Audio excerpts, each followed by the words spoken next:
Everyone, and welcome to the Hub Committee meeting of the 27th of April 2021. Welcome members of the committee and members of the council and members of the public who may be viewing.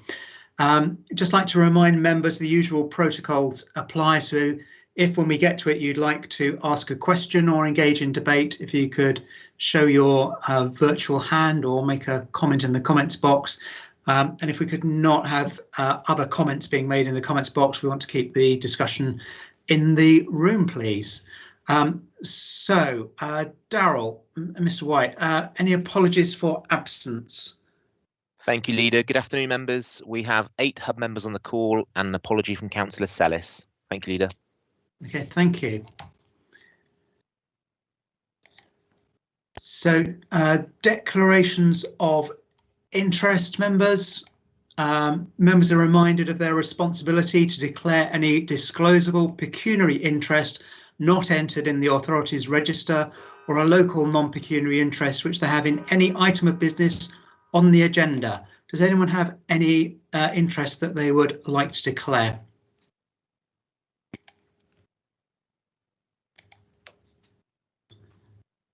I've got nothing coming forward, Mr. White. Thank you, Leader. I've got none in the box either, thank you.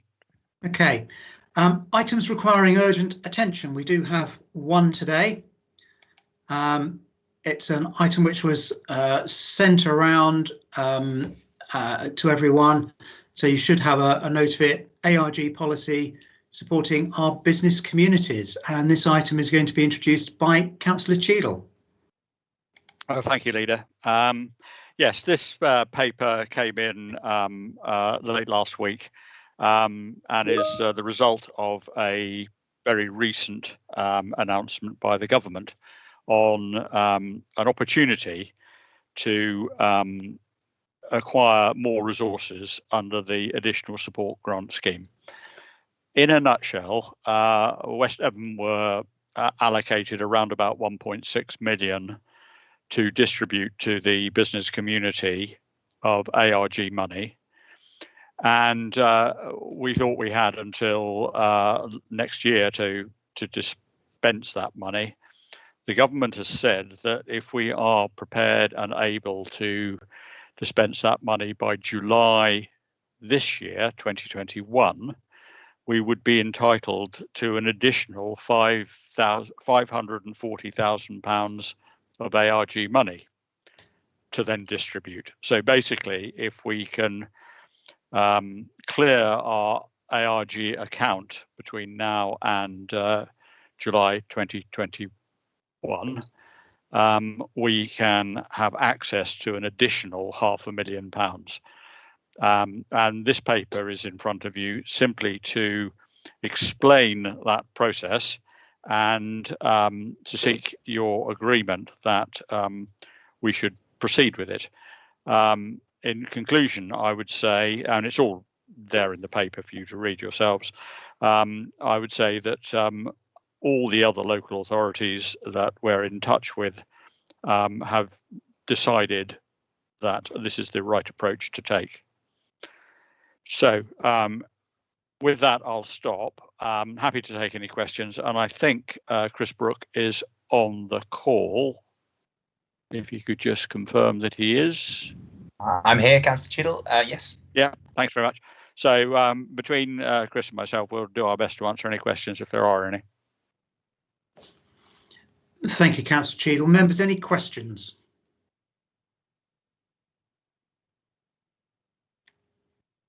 Councillor Moody has his hand up, Leader. Thank you. Councillor Moody. Thank you, Leader. Yes, just one question. We have until the 17th of July 2021 for the first amount. What is the target date for the £543,000? I think it's July 2022, but Chris Brooke might just confirm that. Yeah, thanks, Councillor Cheadle. So yeah, no, the funding, all of the funding runs through to the end of March 2022. But we've got this intermediary date of June 2021, the end of, to spend the initial tranche. So if we don't spend it by then, we don't get any more, but we can continue to spend what we have until the end of March. March 2022. And if we get some more, we can spend that until March 2022. So there's a rush in the interim, but then not so much of a rush thereafter. I hope that helps. Thank you. Thank you. I have a question from Councillor Edmonds. Yeah, thank you, Chair. Yeah, well, what are the chances of being able to spend the money that we're currently holding before June, so that we are able to qualify for the additional sum? Is there a strong likelihood that we can get this money out in time? Thank you. Councillor Cheadle, would you like me to carry on? Yeah, Chris. Thanks. No problem. No, yeah, thank you. Really good question. So one of the things that we needed to be really sure about before we made this recommendation was that we could spend the money in time, because we didn't want to be in a position where we tried to spend it, and then didn't achieve it, and then as a result didn't spend it on the things that that make the biggest difference to our economy in line with the ARG policy. So I can reassure the council and the hub committee that we will be able to spend the money, and it's actually quite straightforward, because essentially all we will be doing is providing a longer amount of support to the businesses that are eligible under our policy. So they will, in summary, they'll probably get another month's worth of support, because it would actually be ending around now, but they'll be able to get support for April, possibly into May, and that's just pretty much a click of the button. So it's quite easy to do. And it will make a big and direct difference and immediate difference to the economy and the businesses of West Devon. Thank you, Chris. But I'll just follow that up with another quick question, and I think the guidance has been extended to include perhaps businesses that have not previously been included. And I think brewers and distilleries are perhaps an example, and I'm not sure why that one came first into my mind, but I guess we're in a position now to identify perhaps businesses that have slipped through the cracks previously, and be able to support them with the money that we've got left to spend, and on the assumption that we receive the £500,000 in June. Thanks. Thank you, Councillor Edmonds. Councillor Mott. Thank you, Chair. Can I ask, I know this is available for businesses and things, would it be available for my apologies, I'll get my teeth back in, for community groups within a town or within the towns or the smaller towns to apply for some of this grant money for the wider good? If it's appropriate for me to answer that question, what we're asking to do here isn't actually to change the ARG policy itself in terms of the rules around which money is able to be accessed. So that won't change. What we're really saying is we're able to spend more of it quicker doing what we were already doing. So the answer to that question is that they may or they may not be able to apply, depending on whether or not they have a premises or a business or an activity that meets the current guidance. So unfortunately, I probably need to see that as a case by case. What to make that clearer, though, what this isn't is an opportunity to sort of bid in for money to do good things. It's the ARG is predominantly for this phase of the ARG spend is predominantly for direct business support. So finding businesses that have a need that meet the criteria of being able to evidence a loss of income or profit, that have overhead costs, and that aren't, then is not a wage support mechanism and the various other checks we have to do. So if there are businesses out there that are eligible and they haven't applied, we want to hear about them, but it's probably not an opportunity for new activity in the way you've described it. But I'm happy to pick that up after this meeting to have a look at the detail. Thank you. I would appreciate that, and I might re-ask that question on a later section of the agenda. Thank you. Thanks, Councillor Mott. I have a question from the floor, which I'm very happy to take. Councillor Crozier. Thank you very much, Leader. The problem with all these schemes is that there's always a downside. Are there people going to be disadvantaged through this by being, quasi right on the edge?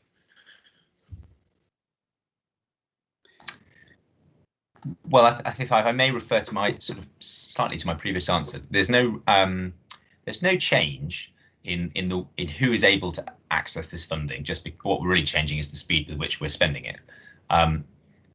But the offer, which has always been there and remains there firmly in place, is if councillors become aware of businesses that are struggling, and there's been a lot of really constructive engagement with individual business through councillors, and I have to thank you all very much for that. It's worked really well. We can't always resolve it to everyone's satisfaction because quite often people want money and we're not able to give it to them, but often we are able to resolve them in a positive way. So let's just continue that engagement. There's not a raft of people screaming from the walls saying, hang on, this isn't fair. So it's all about ensuring that the money comes to us and is distributed in line with the government criteria that they set. Thank you. I hope that helps. That's more reassuring. Thank you, Councillor Crozier. Any more questions, anybody? In which case, we'll move the recommendations and move into debate. If you'd like to move the recommendations, please, Councillor Cheadle. Thanks very much. I won't read them out. They're on the screen in front of you. Can I have a seconder? I'll be happy to second those, Councillor Cheadle. Yep. Councillor Ed. Sorry, Leader. That was, I think it was just jumping ahead there. But presumably we're in debate now. So all I'll say is that I'm more than happy to support the recommendations. Let's get the rest of the money out there and to make sure that we're successful in receiving the 543,000. So totally in support. Thank you. Thank you, Councillor Edmonds. Councillor Pearce. Thank you, Leader. I think that's a no-brainer. I mean, anything that we can do to give extra support to our businesses is so vital at this time. And, I really welcome the fact that we've got the chance of another £500,000 of money to distribute. So I should be supporting the recommendations. Thank you. Thank you. I've got no more members wishing to enter into debate, so we will move to a vote. I think in view of the sums of money we're talking about, Mr. White will have a recorded vote. Thank you very much, Leader. Therefore, members, in alphabetical order for the motion, Councillor Cheadle. 4. Thank you. Councillor Edmonds. 4. Thank you, Councillor Jury. 4. Thank you, Councillor Leach. 4. Thank you, Councillor Moody. 4. Thank you, Councillor Mott. 4. Thank you, Councillor Pearce. 4. Thank you, and Councillor Samuel. 4. Thank you, members. That is therefore 8 and unanimous for the recommendations. Thank you, members. Thank you, members. We'll move to item 4, which is the minutes of the previous meeting. The minutes have been circulated and are in your packs. If we can go through them page by page, just for inaccuracies. So anything on page 1, members? Page 2.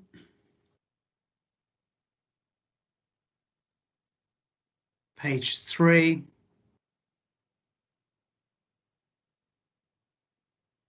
Page 4. Page 5. Page 6.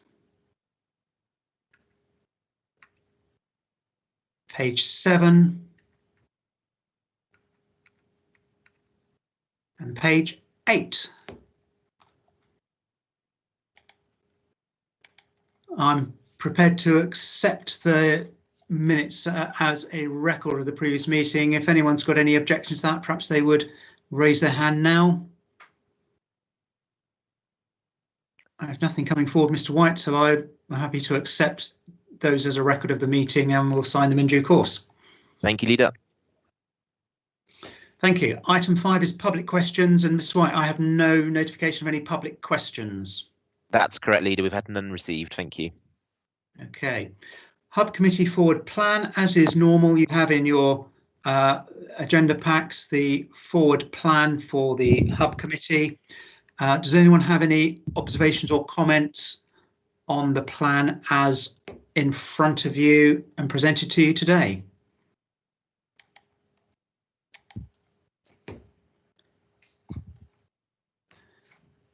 I have no comments from members, and I'm happy to take that as an approval of the forward plan and its accuracy, Mr. White. Thank you, Leader. Item 7 is a lead Hub Committee member update, and I'd like to ask Councillor Leach if he's kind enough to give us a brief update on his area of responsibility of health and well-being. Councillor Leach, over to you. Thank you. It might be slightly more than brief, but the headaches and health and well-being for me are revenues and benefits and environmental health and licensing. So I'll start with the benefits. So housing benefit, the caseload of 2009 cases, that's up to February 2020, was actually reduced slightly down to 1,797 up until April this year. It did actually go up during the COVID, and it's slowly sort of settling. Council tax reduction scheme, working age caseload 1,685. That's up to February 2020. That's now increased to 1,942 up to April this year. This can be explained by changes in people's circumstances being classed as a major change, therefore transferring people from housing benefit legacy claims to universal credit, and Western Borough Council only retaining administrative responsibility for this. Discretionary housing payment for West Devon. So the DHP funding 2020 was 178,862. We managed to spend 142,764. That's in 2020. The same for 2021. We had 134,153 to spend. We've committed 3,726 in awards so far. Drop in funding, however, of 24.99%. I've got in brackets, this is not a concern at this stage. There is an indication that further funds will be available later in the year, but no figures supplied at this moment in time. Processing times. New claims have been consistently under target of the 21 days. That's throughout the whole year. In March, on average, new claims took 15.9 days. Change of circumstances have also been under target, and the target for that is 5 days. Other than September, where it slipped and went to 5.9 days. In March, our average was 1.5 days. Since 2011, this has been my biggest concern. The time it takes to complete new and change of circumstances claims. 21 days seems to be a very long time to set as a target date. This is, however, allowing us to be extremely proud of the fact that we can keep below it. Now, the change of circumstances has come down a lot since 2011. Some of these changes are because we've got some very smart computer systems. But when the change happens, benefits still stop. This is to try to make sure that we do not do too many overpayments.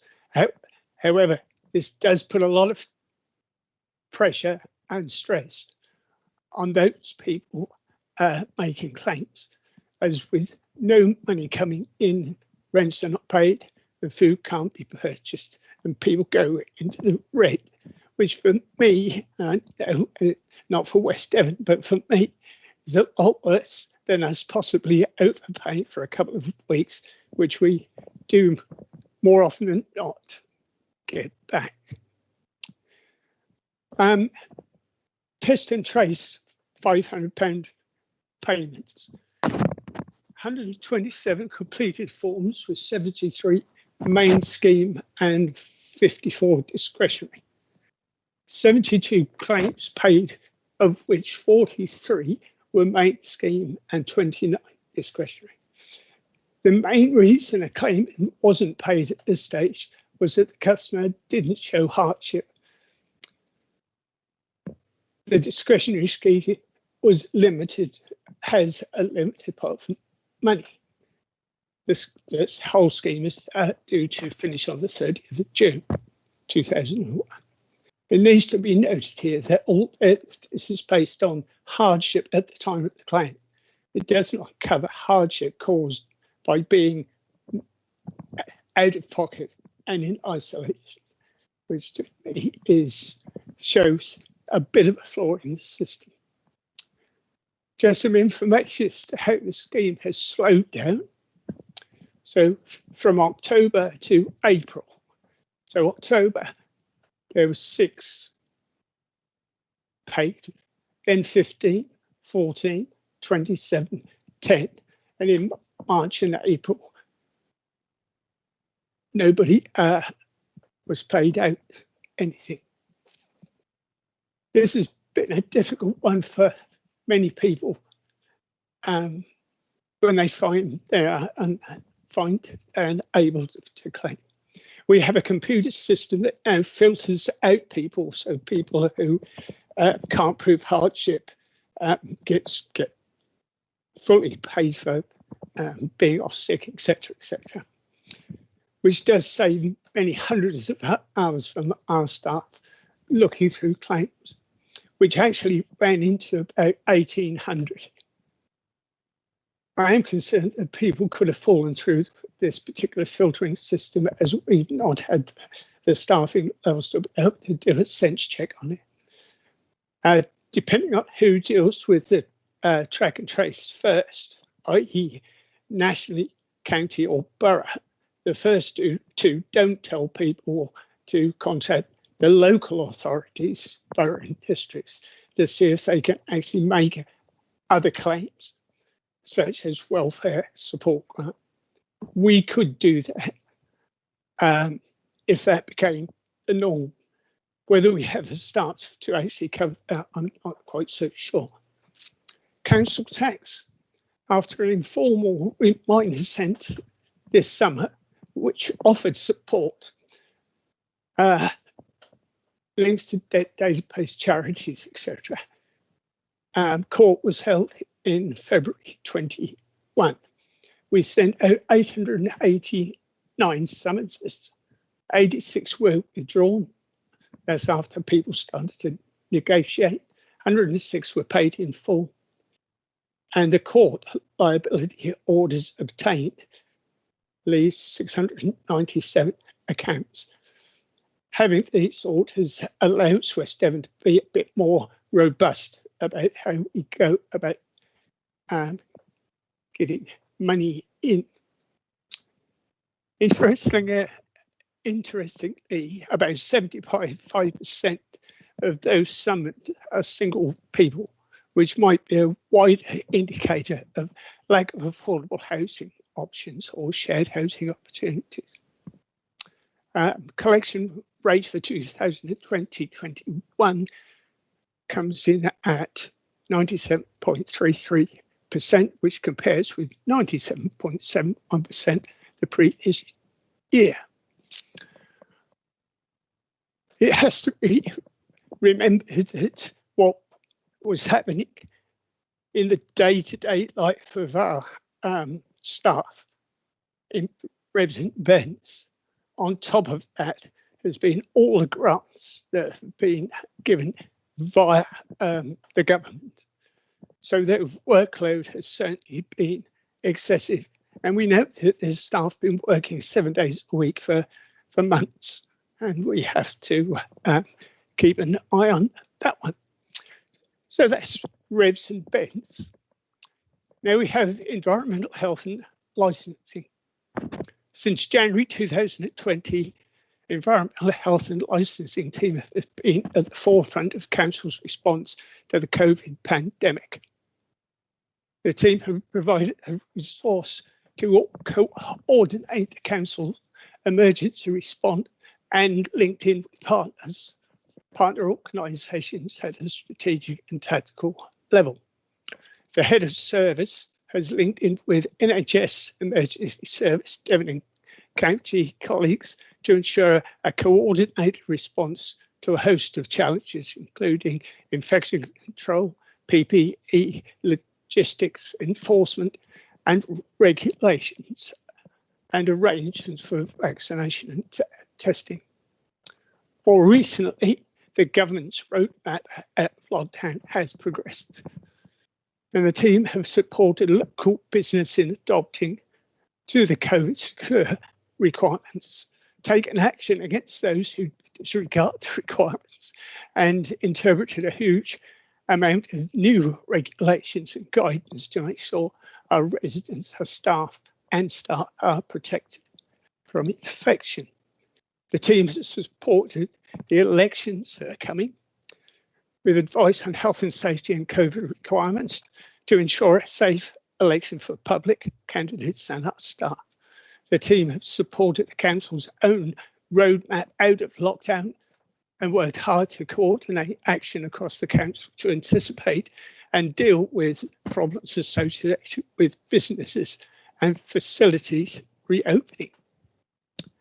This has involved supporting licensing premises and events. We are continuing to advise events organisers on the conditions for holding events as the roadmap proceeds. They have also been dealing with business as usual, for example, food, health and safety, dealing with nuisance complaints, housing standards, etc. I'll mention a few of those again. This is currently at normal levels, but we do expect a busy summer period as a surge of visitor numbers come our way. The Green Home grants have been really successful, attracting 1 million of government funding to improve heating systems in the residents' home. That includes ground source heat pumps and external cladding. And we have a plan which goes from now till the end of September, where for ground source heat pumps, there will be 18 properties will have these installed, and for external cladding, there'll be 42 houses covered. We've also been making plans to deal with future track and trace arrangements for COVID using our infection control and local knowledge to identify the act upon cases early and act upon cases early and effectively. Also, environmental health deal with installing equipment and making changes to people's houses to enable them to stay in them safely. This is financed by DCC. We also carry out the same service for a neighbouring authority for which we get an income. For West Devon, the DFG figures for the last financial year are 66 properties completed, which is down on the previous year due to the COVID pandemic, plus the availability of materials for builders and the resource to process grants. If you remember, we had environmental health staff assisting us with the community response clusters, just as a separate figure. So last or the previous year, 2019, we managed to do 110 conversions. Beg your pardon. 109 conversions in 2019. Now I'm just going to go through the other headings for environmental health and licensing. So the teams that come under this, so there's a food team, health and safety team, housing team, licensing team, pollution control team, environmental protection team, and then we have corporate works, emergency planning and business continuity. Now I won't take any more of your time, but each one of these teams, I think I'll just read out one. So health and safety, they have to cover facilities and incidents, work-related death protocol, currently working with the police, etc. Support for business with COVID, reactive response to failures of business to implement COVID, proactive inspections to ensure COVID protection, proactive support for businesses that are defying those services, skin piercing visits and application, support for infectious disease and care home advice, prohibition of businesses that remain open in contravention of all rules, elections, health and safety, suit licensing, safety advisory group events. That's just one team, and I could replicate that more or less in length for all those other teams. I will clean this up and get it sent round to all members because I want everybody to fully understand the amount of work these two teams get through. And on top of that, personally, from a health and well-being point of view, you can see that covers a vast amount of subjects. Equally, in the future, I would like to see a health and well-being hub member pick up housing, homelessness, rough sleeping, domestic abuse, because I see all of those as having a major effect on our residents' health and well-being. That's it. Happy to answer some questions. Thank you, Councillor Leach. It's really helpful update and very enlightening, and would appreciate circulation of that brief that you talked about. That would be really helpful. Any questions, members? I see Councillor Cheadle with his hand up. Councillor Cheadle. Yeah, thanks. Again, can I echo, Tony, my thanks for that really comprehensive brief. I mean, it is amazing the amount of involvement there is with that team and how much they support the residents. My question was around the sort of benefits end, given that people in most need are probably the people that get engaged in that process. Is there any evidence that that sector of our community struggle with managing their business online? I asked the question really because during the COVID pandemic, face-to-face dialogue has obviously been extremely difficult, and if you're having to do everything online and you're not very sort of digitally literate, it must make life even more difficult. I just wonder if there's any evidence of that element of our community does struggle with online interactions. I'll probably throw this to Isabel if she's on the call, but yeah, prior to that, I've been asking these questions for a long time, ever since West Devon basically went down the IT route. And my mantra last year was we cater extremely well for those people who can. I don't think we cater very well for those people who can't. And the calls I personally get, and I expect it's the same with other members, are the people who try to connect through the phone if they can't do it by computer, etc.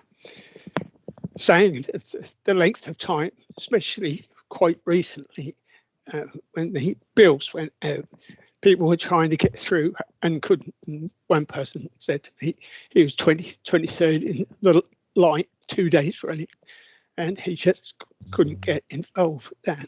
And the other thing to this is those people who are on benefit, and this is just a round figure that I've sort of come up with.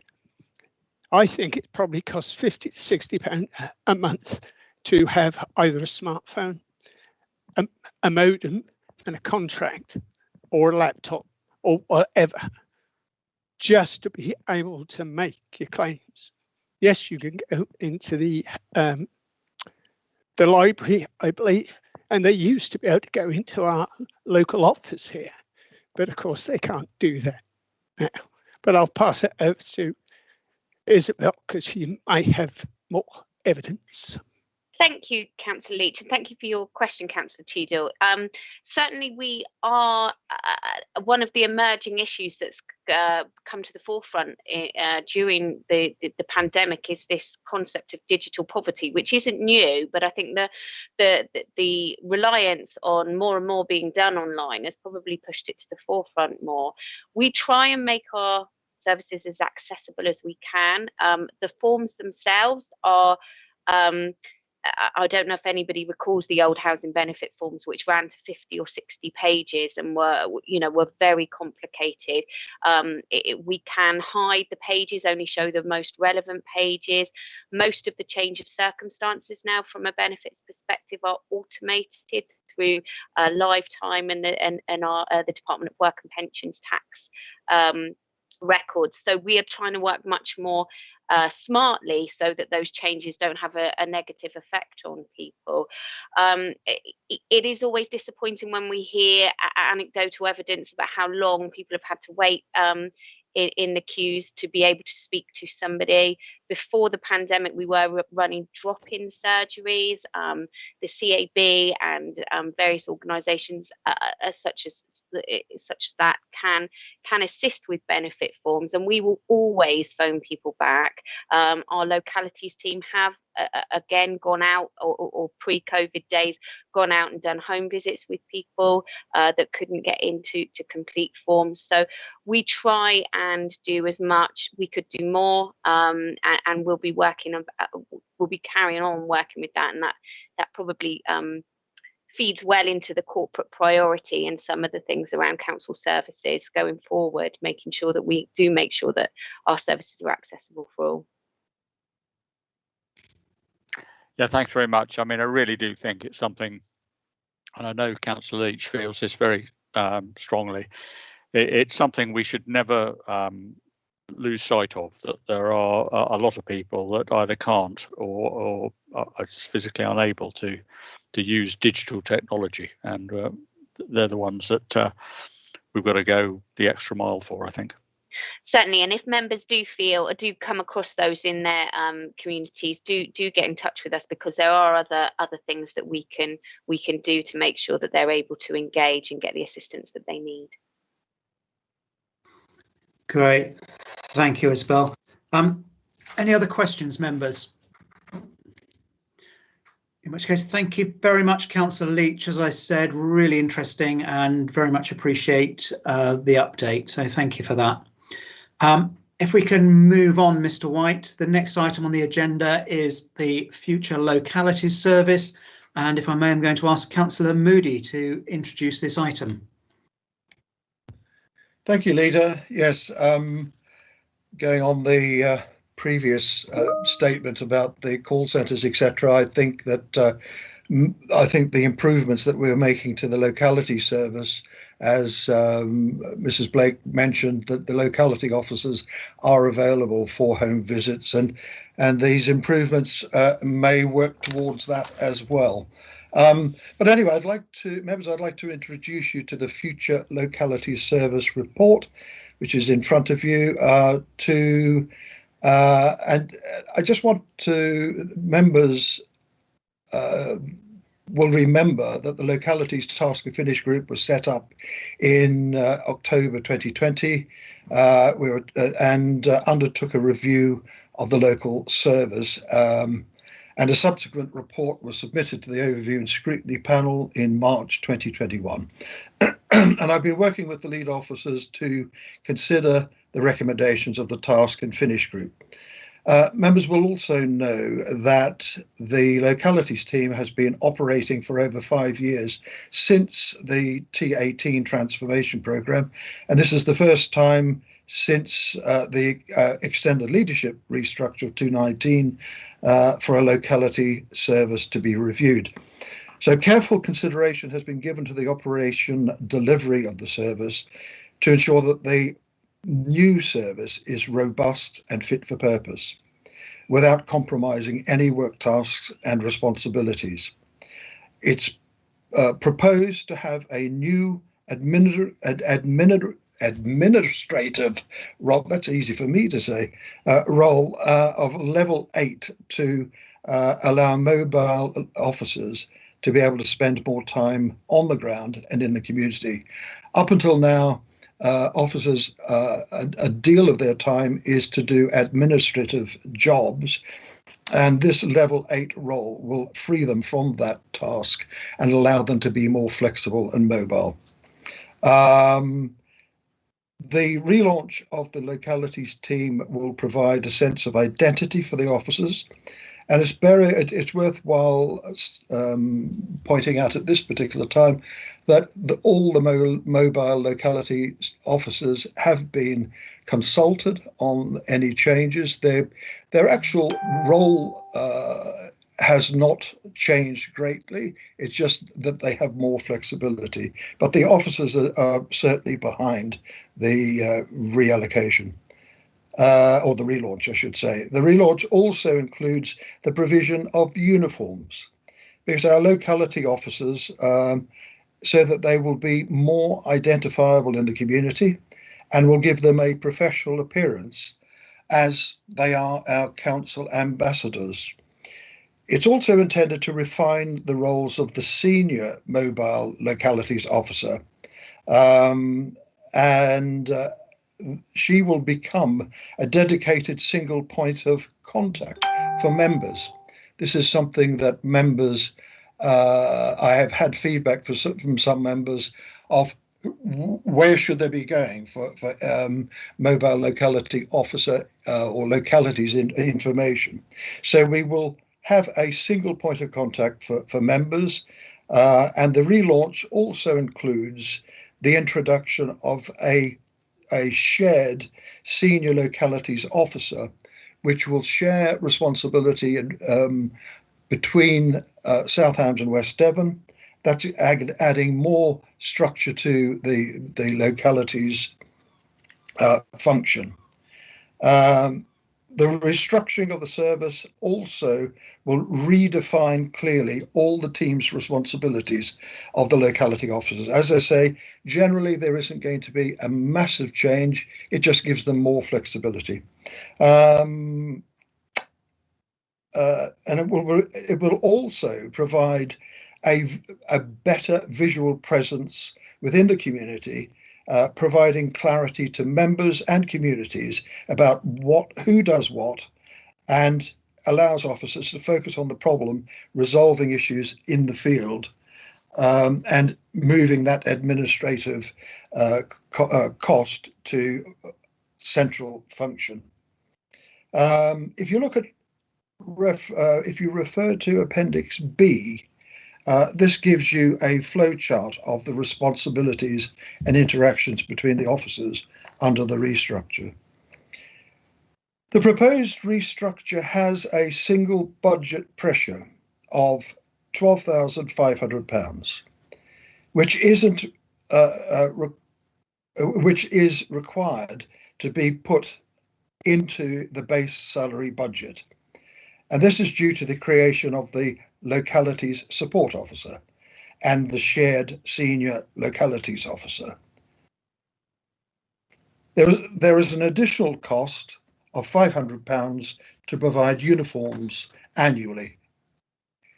Therefore, members, the Hub is asked to consider and agree the proposed recommendations as set out before you in the report, that to approve an additional £13,000 to be built into the base budget each year to meet the additional costs of the new structure. And for members to also note that the new structure and approach set out in Appendix A of the report and agree the implementation of the new service. At this point, I'd also like to say that I will be working with officers on the implementation plan, and in the next few weeks, depending on diary pressures, we will set up a members' workshop to introduce the implementation plan and for members to meet all the officers involved. So, members, you've got the recommendations in front of you under item 8. If there are any questions, we'll be happy to answer. Thank you. Thank you, Councillor Moody. We're moving into questions. I can see a couple of hands up already. Councillor Edmonds. Sorry, Chair. Thank you. Just very couple of quick questions, really. I think I know the answer, but are we up to full quota for MLOs in West Devon? That's my first point. The 2 new rows, I presume, are internal appointments, so there'll be no requirement for external recruitment. And forgive me if it's in the report and I've missed it, but what date are we looking for to, what's the launch date for the new service?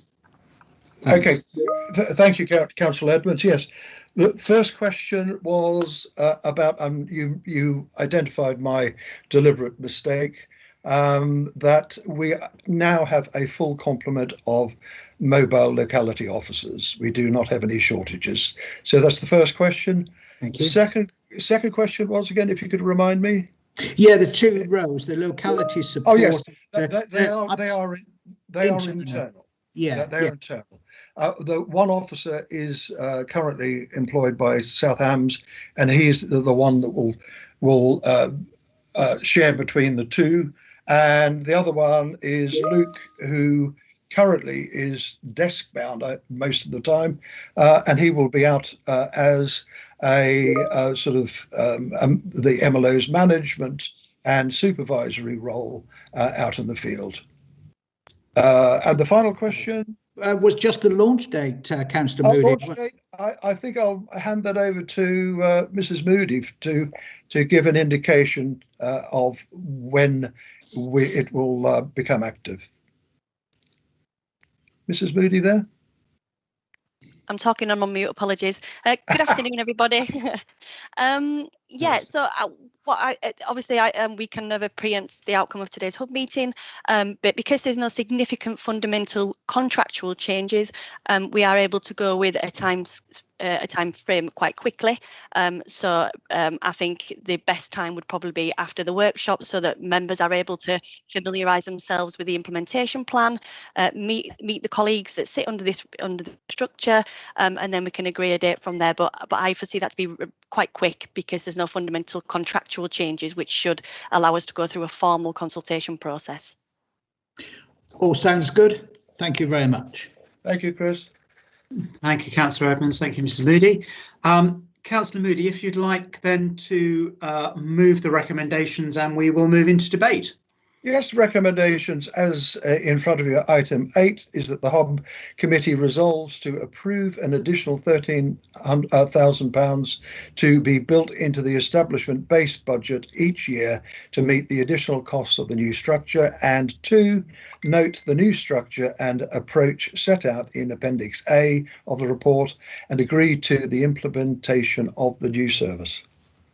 Thank you. Can I have a seconder for the recommendation, please? Happy to second that, happy to second that, Chair. Thank you. Debate members, I have a comment from the floor. Councillor Hipsey. Thank you, Leader. I'd just like to commend the work of our mobile localities officers. In the 2 years that I've been with the council, I've been very impressed with the way they work. They're very helpful. They pass a lot of information to me as a member. There are boots on the ground, and I think it's very important that not only do they work very hard, but they obviously represent us, and I think it's important that they look the part, and therefore I'm very much in favour of uniforms, and I think probably a uniform will help them with some of the enforcement work that we expect them to do, and I'm thinking particularly of the enforcement of the new dog control order, and I'm sure there are plenty of other opportunities or circumstances where they're expected to look the part, look like they've got an official job to do, and get on with the job. So I'm very much in favour of this. It's great. Thank you, Councillor Hipsey. I'd very much endorse your comments, and obviously I think Localities has been one of the great successes of the new structure, and it is the place where most of our residents will come into contact with the council, so hugely important. Councillor Leach. Yes, you've taken almost the words out my mouth. I do apologise. It's okay. I've been a broken record on this one ever since it came in. Localities for me was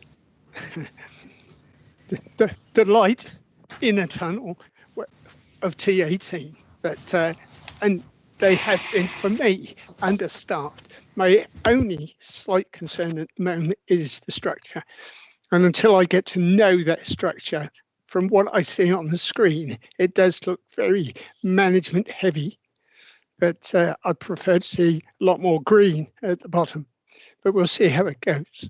Thank you. Thank you, Councillor Leach. Councillor Edmonds. Well, thank you, Chair. I think it's all been said. The locality service, great success story coming out of T18. And I think in particular, the staff, the officers that work within localities, very, very easy to work with, always helpful and prompt, a real pleasure to deal with, and a great support when you're out in the field and you're kind of stuck. And I know who to go to, and that's normally a localities officer, and I always get the help that I need. Thank you. Thank you, Councillor Edmonds. Councillor Pearce. Thank you, Leader. I have the same or similar concerns to Councillor Leach, because it does look management heavy compared to what we've had in the past. And the localities service has been one of the real success stories of T18. There's no doubt about that.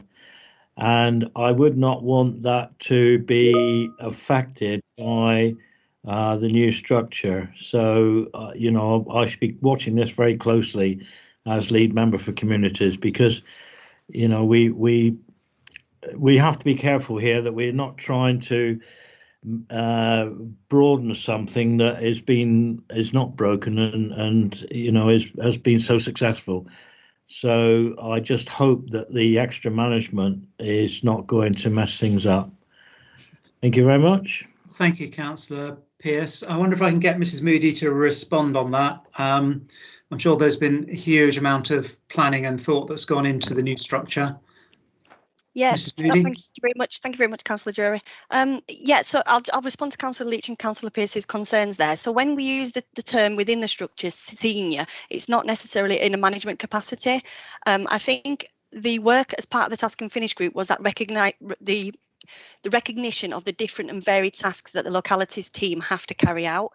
I think by allowing growth and development within the team, so having that more senior post so that the level 8s can become a level 7, it allows for, well, firstly for development, but also ultimately that there's that issue resolution on the ground, that autonomy to be able to do it, the ability, and that sort of, it's, when we say senior, it's not so much senior as in they're telling people what to do, but it's support really, and that support to be able to deal with issues on the ground and identify any problems, any training needs.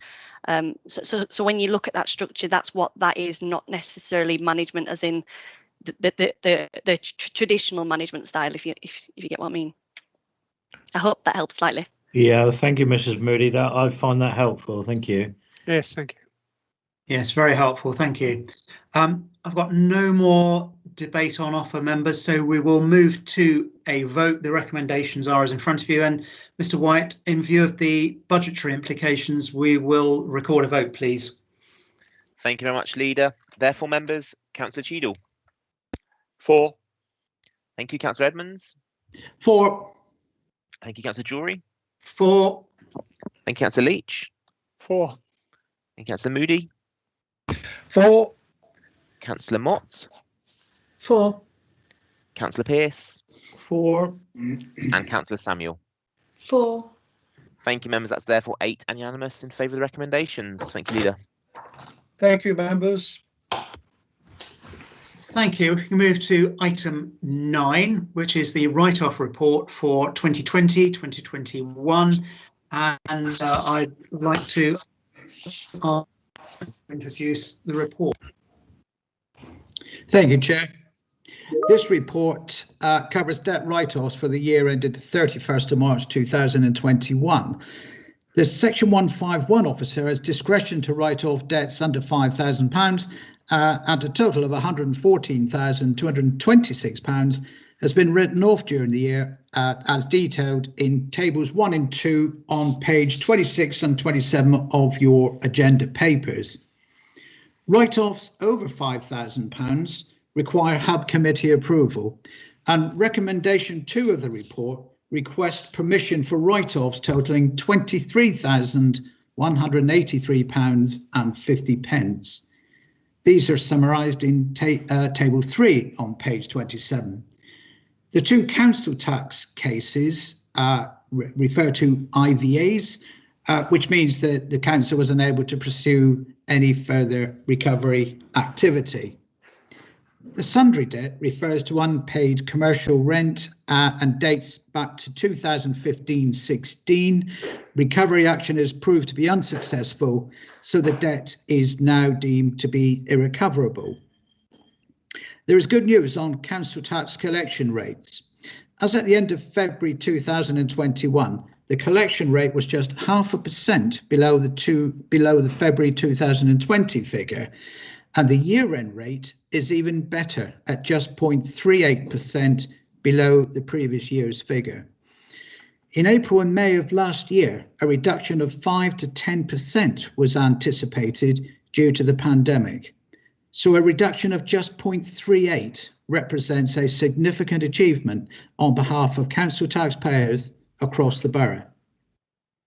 And I can now update the business rate collection rate shown in the report and confirm that the collection rate for the year ended March 21 was 6.09% lower than the previous year. The report has 2 recommendations, which should be on the screen in front of you. So we can see that the committee is being asked to note the bad debts written off by the Section 151 officer, and secondly, that the committee is asked to approve the write-off of debts in excess of £5,000. And one final point, if I may, Chair. Following discussion with Mrs. Buckle, we're minded to move the current quarterly reporting of bad debts to half-yearly reporting, thus easing workloads on the officer team. If members feel they wish to consider this option, then we would be agreeable to a 3rd recommendation being added to this report to formalise the change in reporting frequency. Thank you. Thank you, Councillor Evans. Councillors, any questions? Councillor Cheadle. Yes, I wondered if there was any cross-check between businesses that we are chasing for arrears and the grants that we give businesses. I mean, I would not like to think that we were giving the latest round of business grants to the sort of businesses that weren't honouring their financial commitments to us in the first place. Is there any cross-checking in that respect? I'm happy to take that question, Leader, if that's helpful. Yes. Thank you, Mrs. Buckle. Yes, thank you, Leader. Thank you, Councillor Cheadle. Yes, there are. But the guidance around the so yes, there are checks done around that, but the guidance around the business grants is very clear that if businesses are eligible for the business grants, that money cannot be offset against debts which are owed for normal business rates. So we aren't able to offset those debts against each other. Thank you. Thank you, Mr. Buckle. Can I just come back? Please, I understand. Yeah, I understand exactly what you were saying there, Lisa, but might we withhold a business grant to a business that we were engaged in trying to recover unpaid debts from? We're certainly entering into dialogue with those businesses and setting up payment plans for them. So that's the way that we're approaching that, really. Okay, thank you. Thank you. Thank you, Mr. Buckle. Any other questions, members? In which case, Councillor Edmonds, if I could ask you to move the recommendations. Certainly, Chair. Thank you. And yeah, Mr. Darrow's kindly added a third recommendation, which is now on the screen. So I will move the three recommendations, which you see in front of you. Thank you. Thank you. Could we have a seconder for those recommendations, please? I'll second that. I'm happy to second those. Thank you, Councillor Cheadle. Members, we move into debate. Any debate on this item? Councillor Pearce. Thank you, Leader. I welcome these figures. I just think that, I mean, none of us like writing off debt, but the figures are far, far better than what we were expecting, given the circumstances of the last 12 months.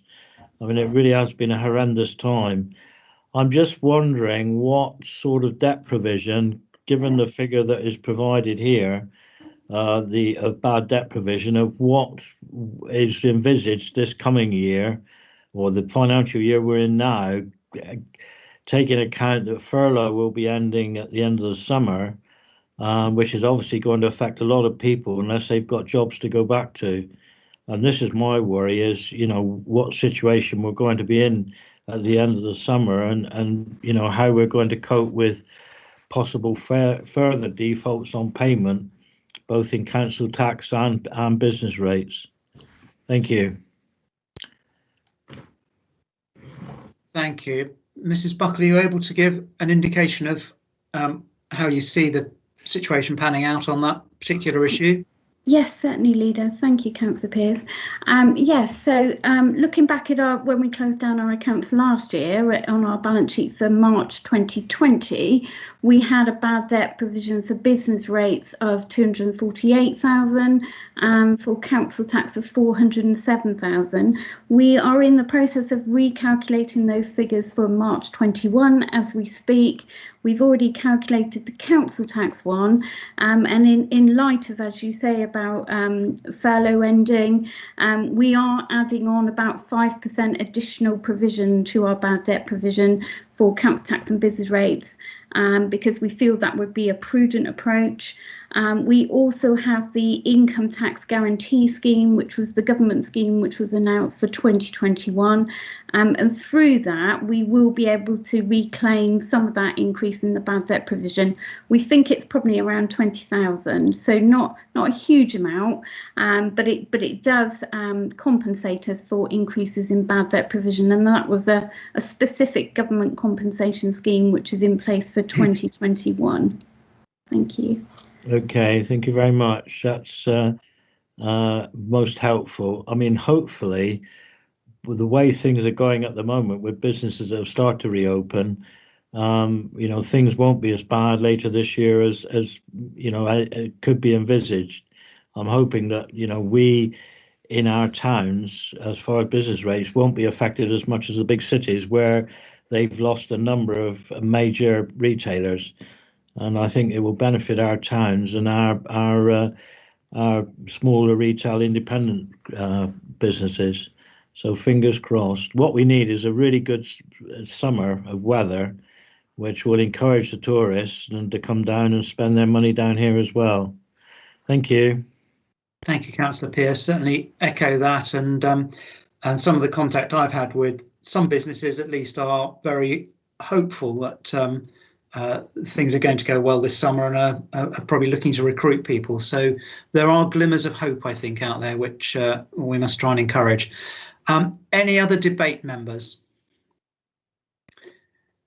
In which case we'll move to a vote, and again, in line with the nature of the topic, Mr. White will have a recorded vote, please. Thank you, Leader. Therefore, members, Councillor Cheadle? For. Thank you, Councillor Edmonds. For. Councillor Jory? For. Thank you, Councillor Leach. For. Councillor Moody? For. Thank you, Councillor Mott. For. Thank you, Councillor Pearce. For. Thank you, and Councillor Samuel. For. Thank you, members. That's therefore 8 and unanimous in favour of those recommendations. Thank you, Leader. Thank you. If we can move to item 10 on the agenda, which is the Tavistock bid renewal, and I'd like to ask Councillor Cheadle to introduce this item, please. Thank you, Leader. Yeah, the paper in front of you is concerns the renewal of the bid process for the next 4 years. The reason it's in front of us today is that the process of renewing this is upon us, as it were. It starts in July, so and it requires the Borough Council to support the application. So the timing today is such that if we can get that support, then the bid in Tavistock is confident that it can put its proposal together, and it would be supported by the Borough Council. Without our support, the bid would fail and would be no more. And most of you know a fair bit about the bid in Tavistock. Been running for some time, and in the annexes to the paper is a summary of the work that the bid has done over the last period, and a sort of prospectus of the things that the bid is planning to do in the future.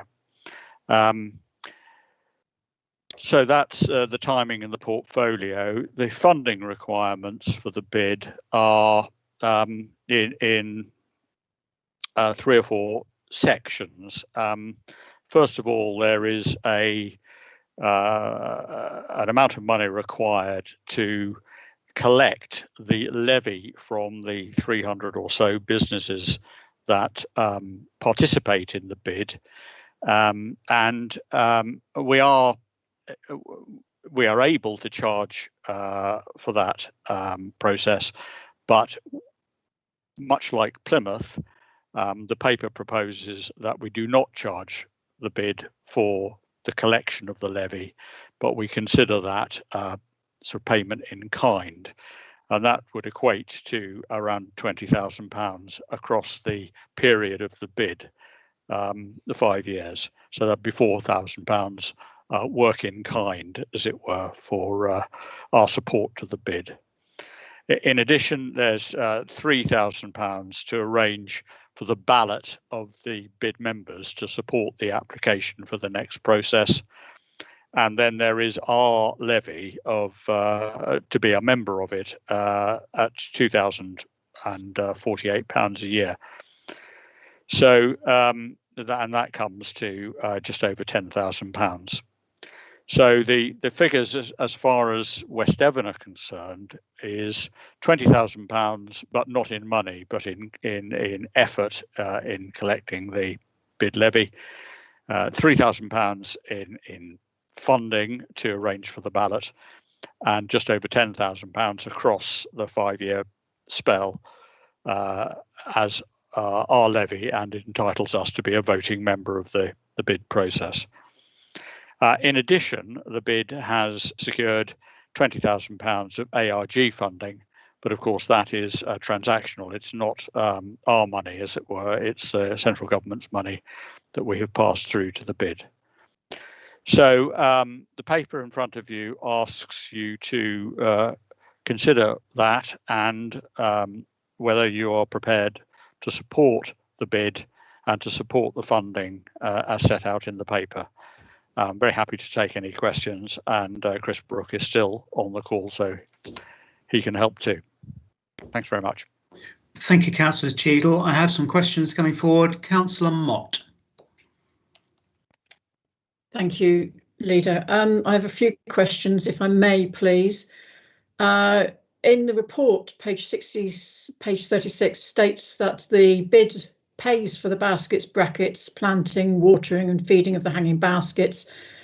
However, page 35 states that the town council heavily subsidises this, and in fact Tavistock bid, in addition to the 70,000 raised each year through the levy, gets effectively an additional 9,000 from the town council yearly, and effectively 4,000 from us if we were to waive our fees, in addition to other grants.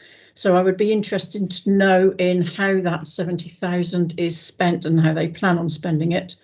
Point 5 on page 38 suggests that 20,000 has already been allocated from the ARG to cover admin and project costs, bearing in mind the discussion that we had earlier on the ARG report. Can you please explain to me how the bid qualifies for that, as it is not a business? And also, if we're waiving our fees, does this include the £3,000 that is payable for the ballot that you suggest that we are going to pay? Point 6, where we have the council votes, can you confirm if our £2,000 is actually paid into the levy? And can you explain to me, please, why it is considered a risk that the bid will fail, bearing in mind that we have 11 votes, how it will fail? Thank you. Right, thank you for that plethora of questions. I think we have to take them one at a time because I wasn't able to write fast enough to compile them all. So could you just start with your first one again, please? Certainly. So I'm just confused where it says that the bid states that the hanging baskets, etc., when the town council heavily subsidises that. Yeah. Well, to be fair, I don't know the answer to that. I don't know if Chris Brooke knows about hanging baskets. Thank you, Councillor Cheadle. I don't off the top of my head. I'm going to be straight with you. I will give Sarah Gibson the opportunity just to come in if she does. She may do. She's much closer to the technical detail of this particular bid than I am. So Sarah, if you can answer that, please do step in. But failing that, we can come back to it if we don't. Thank you, Chris. I shall try. So my knowledge of working with the bid team so far is that this is a partnership approach.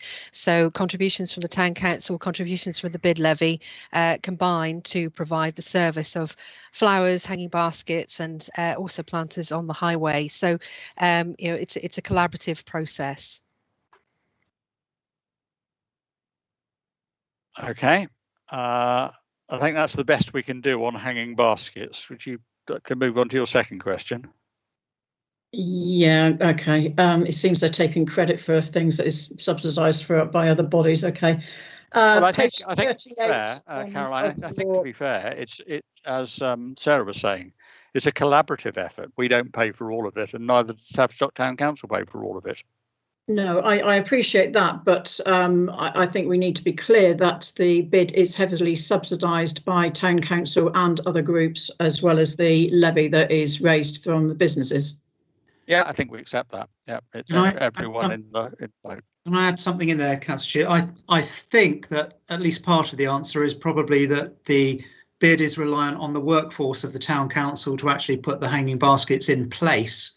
And I presume keep them watered over the summer. So it's probably an element of payment in kind, as it were, that the Town Council is spending that time putting up the baskets which are supplied by the bid. I'm not sure that's the exact answer, but I'm sure that is part of it. Yeah, maybe the hanging baskets was a poor example to use because there's also the lights and the cleaning, etc., etc. However, on page 38, you say that 20,000 has been allocated from the ARG. However, in previous the conversation that we had earlier with the ARG funding suggested that groups weren't able to apply for that funding. Is bid therefore seen as a business, and how does it qualify? Okay, I'll pass that straight to Chris Brooke because I can't answer it myself. Yeah, not a problem. So the council's taken a decision on the last time, if we exclude today's ARG discussions, the previous ARG policy was discussed at Hub and it was approved, and that included a number of specific wider business support packages. And at the time we referenced, I think we referenced the bid, and we referenced BIP and LEAF and LAG and all sorts of other things.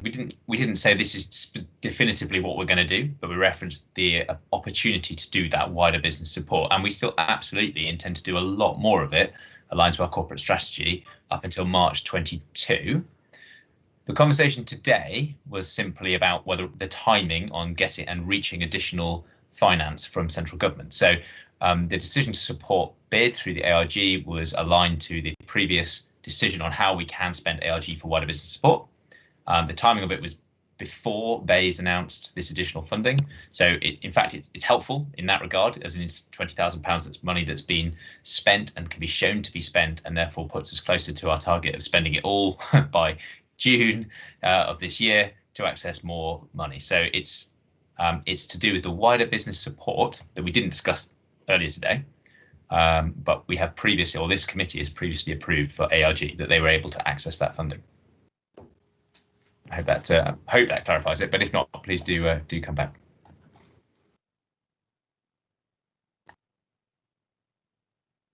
Okay. Hello. Thank you, Mr. Brooke. There were a couple of other questions, I think, Councillor Mott. I think we've lost her. I think we've lost her. Okay, we may have to come back to that. Councillor Pearce. Can I? Oh, sorry. I was just going to answer some of those questions for you, if that would help, Mr. Chair. That would help, Councillor Ewings. Please, if Councillor Pearce doesn't mind, I'll bring you up the list, as it were. Well, hang on a second. I think it would be worth getting Councillor Mott back on the call so she can listen to the answers. Yeah. Okay. Well, also true. Sorry, Councillor Pearce. We'll move on to Councillor Pearce temporarily. Okay, my question is that under 1.1 second paragraph, reference is made to the Devon Leaf. I just wondered if this is part of Team Devon or whether the funding's coming from the LEP.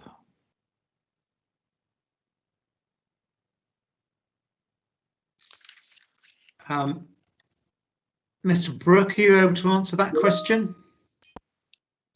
I'm going to defer that on to Sarah again. She may be a bit closer to that than I am. Apologies, Sarah, to drag you in. Could you answer that one for the council? Not a problem. I'm so sorry. Could you repeat the question? I'm afraid my connection went a bit there. Okay, Sarah. Under 1.1 second paragraph, there's reference made to the Devon Leaf. And I just wondered if that was part of Team Devon or whether the funding's coming from the LEP. The the funding of the LEAF. Now, we have contributed towards the funding of the LEAF, and in terms of the contribution from Team Devon, I believe that there may be some link there. I'm afraid I'm not close enough to that detail, however, to be able to answer you satisfactorily at this stage. If you would like me to, then I'm happy to pursue that conversation after this meeting today. I'm just wondering whether there's some crossover here with the Greater Dartmoor LEAF. And the Devon LEAF is taking,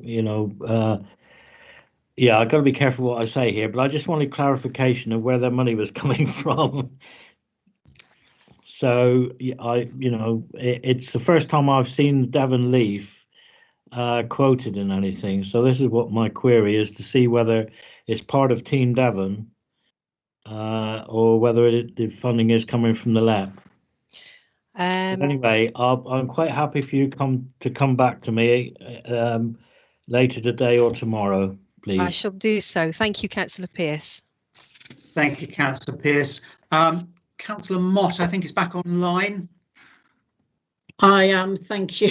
Councillor Ewings, I think, has the answer to a couple of your questions. So I'm going to bring Councillor Ewings forward, if I may, and then we'll come back to you. Councillor Ewings. Okay, thank you very much.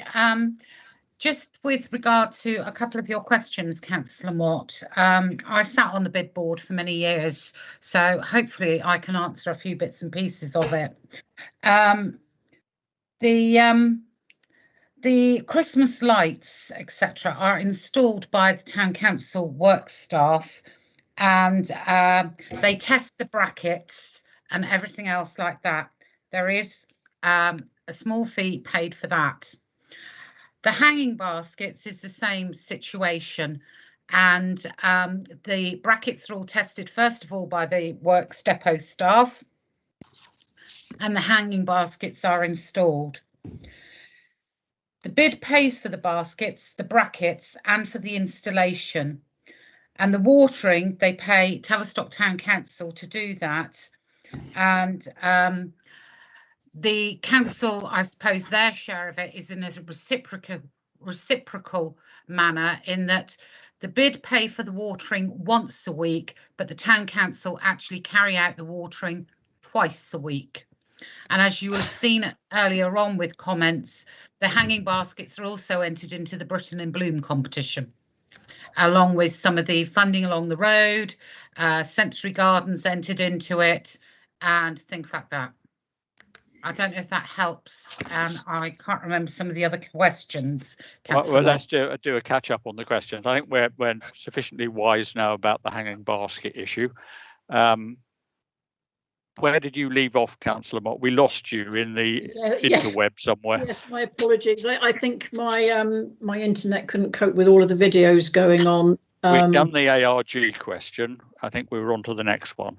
Yeah. So the ARG, so is that including the £3,000 fee for the ballot? As far as I'm aware, the £3,000 fee is not part of the ARG funding, no. Okay, so we have 11 votes for a levy of just over £2,000. Is that paid into the levy? Is that paid into the annual fee? I can help with that question, Leader. Yes, it will be. It would be, Councillor Mott. Thank you. And you state that the bid is at risk of failure if we don't support it, bearing in mind that we only have 11 votes. Can you tell me or explain to me, please, why it would fail if we don't support it? May I assist with that, Councillor Mott? Please do. Please do. Thank you. It is absolutely essential that we have the West Devon Borough Council's support. It is a legal requirement in terms of how this is viewed within government legislation for bids, which has been operational now since 2003. Our local authority has supported this bid at Tavistock since 2011, and in conversations about creating the bid even earlier than that. So this is continuous support. We also would carry the confidence of the business community, as it's a business-led business improvement district for Tavistock.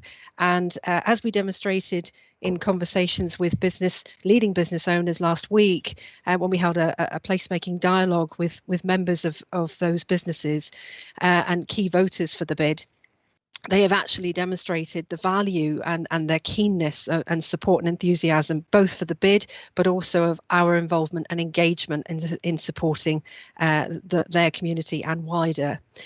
So I hope that helps in some part. It does in some part. I'm just really concerned that we are, the ARG aside, I'm just concerned that we are effectively supporting the bid with around 35,000 with no indication on how we are going to support the wider community and the businesses in the rest of the borough.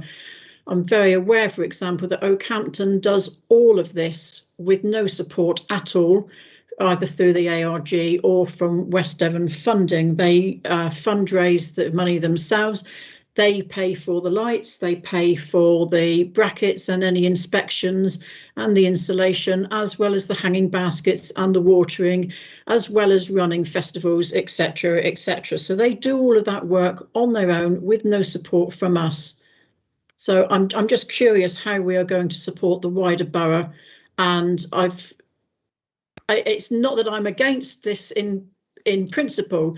I am just concerned about the wider borough, and at the moment I am struggling to justify the additional funding that is being requested of us for the bid.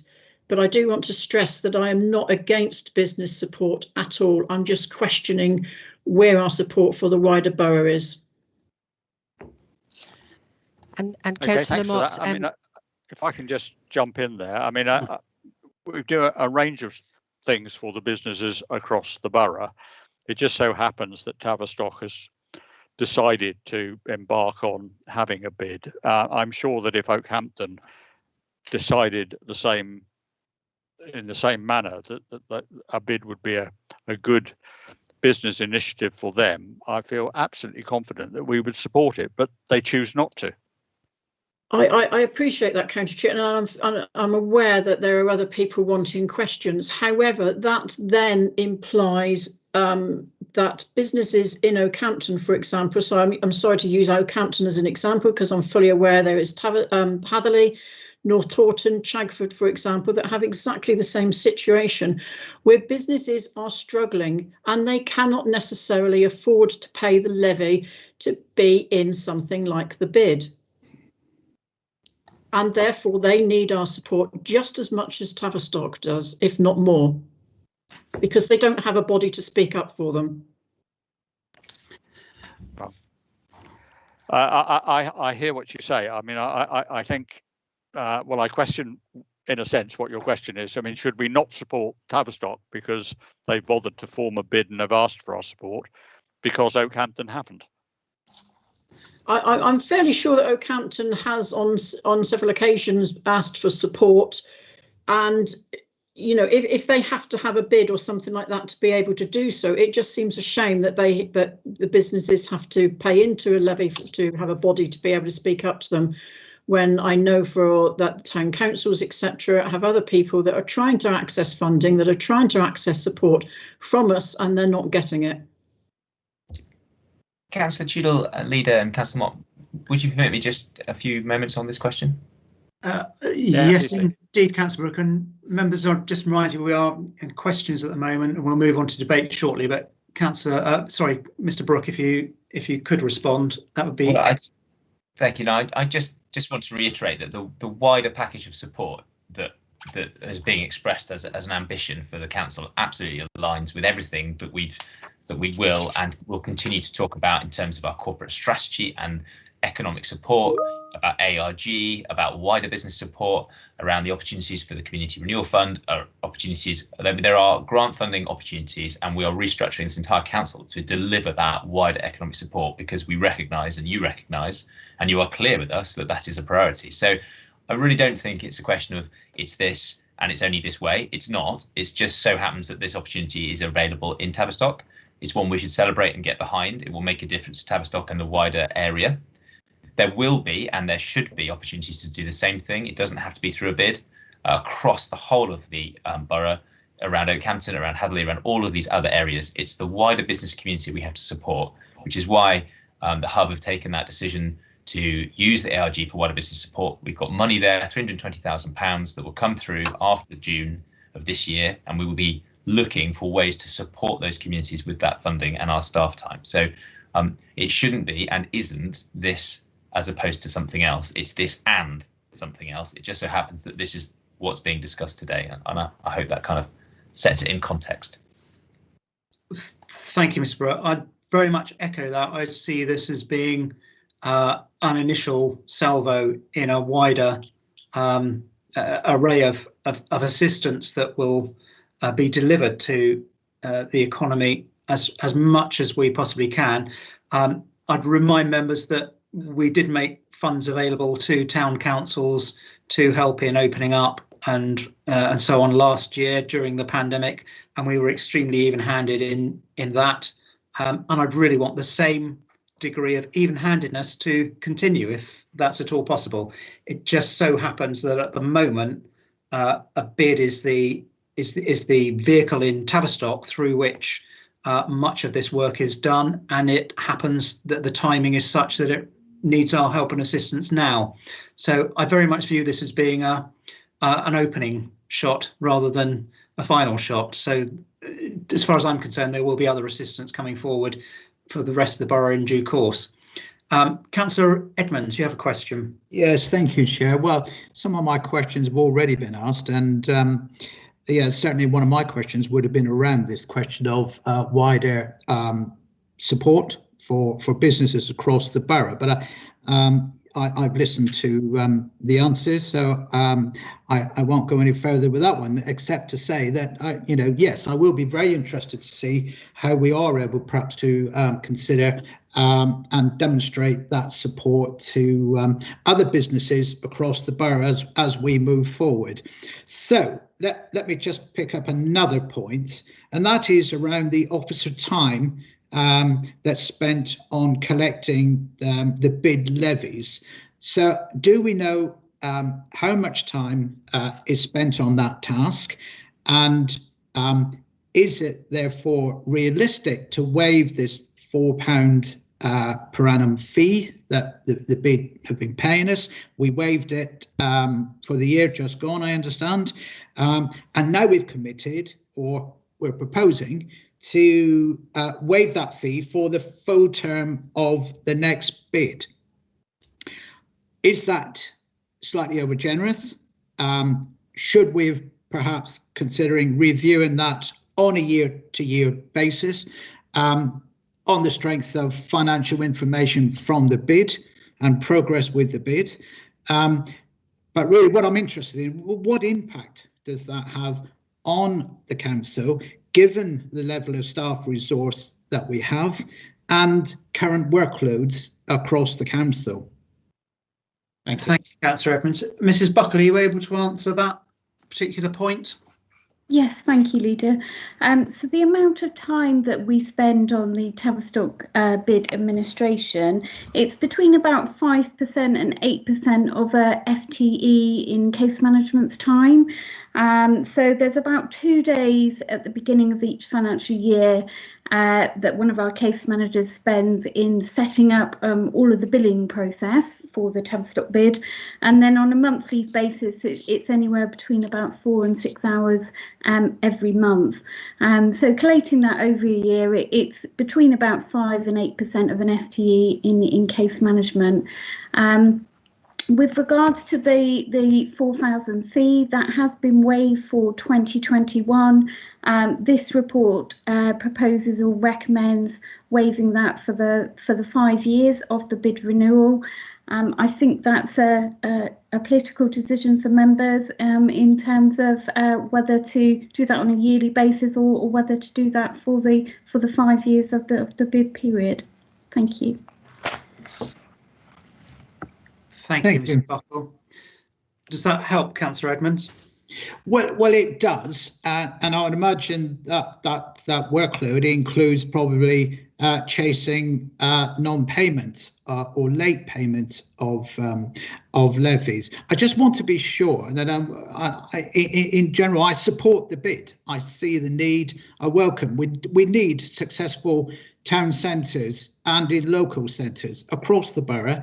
So I get this, and of course there is the knock-on effect into the wider localities as well, so that people from other communities can go to Tavistock and purchase their goods and services. So we need a successful town, but I just don't want us to go too far, if you like, and I'm not sure in terms of the bid board whether they are committing funds to this process. I'm not sure that you would have the answers to that. So I just want to make sure that the support we're given is proportionate.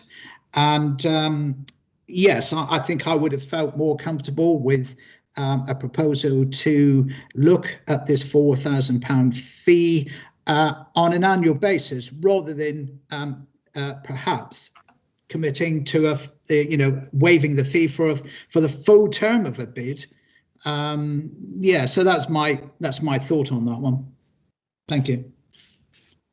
Thank you, Councillor Edmonds. Councillor Ewings, did you have a further question?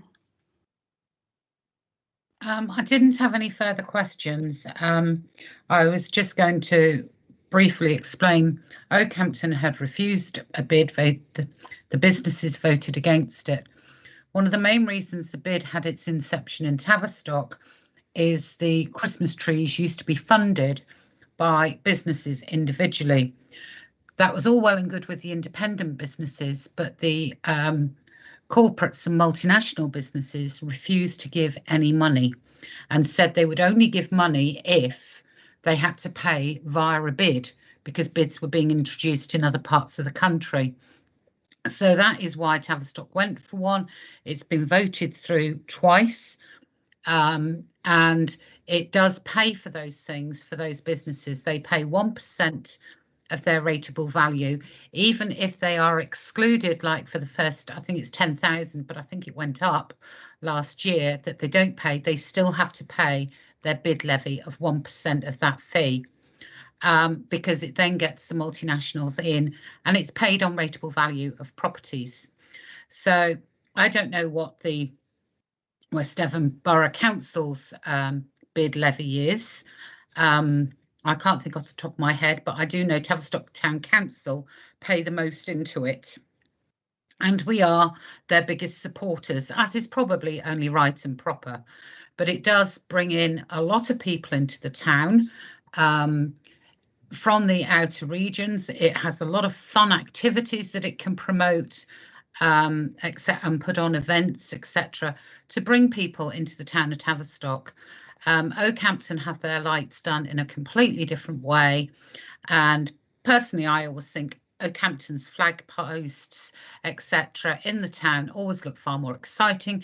They celebrate St George's Day and they do different things. Towns do things in different ways, but if it's the money, that some of it that we're querying is the bid levy is required to be paid by law if that bid is successful. And the last two bids have been so by law. Any properties that West Devon own within the boundary of the Tavistock Bid Improvement District, Business Improvement District, we have to pay that 1% of our rateable value. So I hope that answers a few more questions that members may have. Thank you, Councillor Ewings. And of course, there will be different ways that different towns have of funding these sorts of events. And as the point has been made, it's important if we're helping one that we find ways of helping others. So I'm sure we will do that. Councillor Leach. Yeah, a couple of things. has anyone carried out an independent survey of the 300 plus businesses to see if they actually individually have had a benefit from this whole scheme? That's number one. But the main one for me is if the other towns in West Devon all decided to do something very similar, not necessarily a bid or some other scheme, could West Devon actually afford to pay something like £30,000-35,000 to each town for that privilege? That's my question. Thank you. Well, I could have a go at answering the first bit. I mean, I think, unless I'm wrong here, businesses aren't forced to be bid members. So the 300 or so businesses that choose to be bid members, I would have thought, would not have done so if they didn't feel they got any benefit from it. As for the second question about whether we could afford to support all the other towns in West Devon to the same degree as we're supporting the bid, Mr. Brooke made mention of the wider business support that we're now able to give. But I think that would have to be a question that was factored into our annual budgeting process. Obviously, we can't spend money we don't have. It's a matter of priorities. But at the moment, as has been said by a couple, this is the bid, if you'll excuse the pun, that's on the table at the moment. The decision we have to make today is whether we support the bid process or we don't.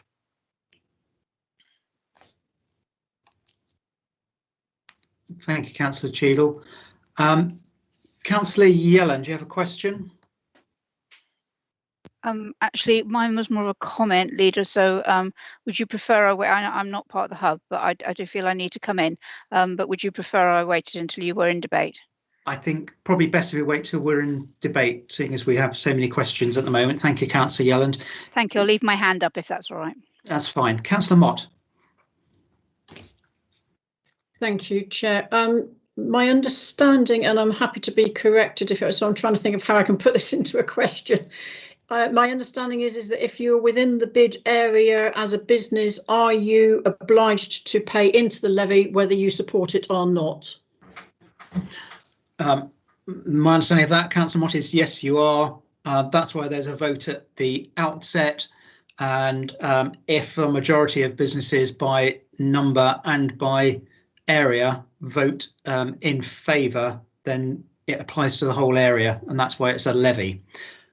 So from the point of view of Tavistock, as has been explained previously, it was a device really used to ensure that the multinationals put their money into the pot, and that could be used for the benefit of the whole town. Previously, it was a few businesses who were, as probably happens in Oakhampton, were paying for all of the street decorations and the various events that were put on. So yeah. Yes, you are committed.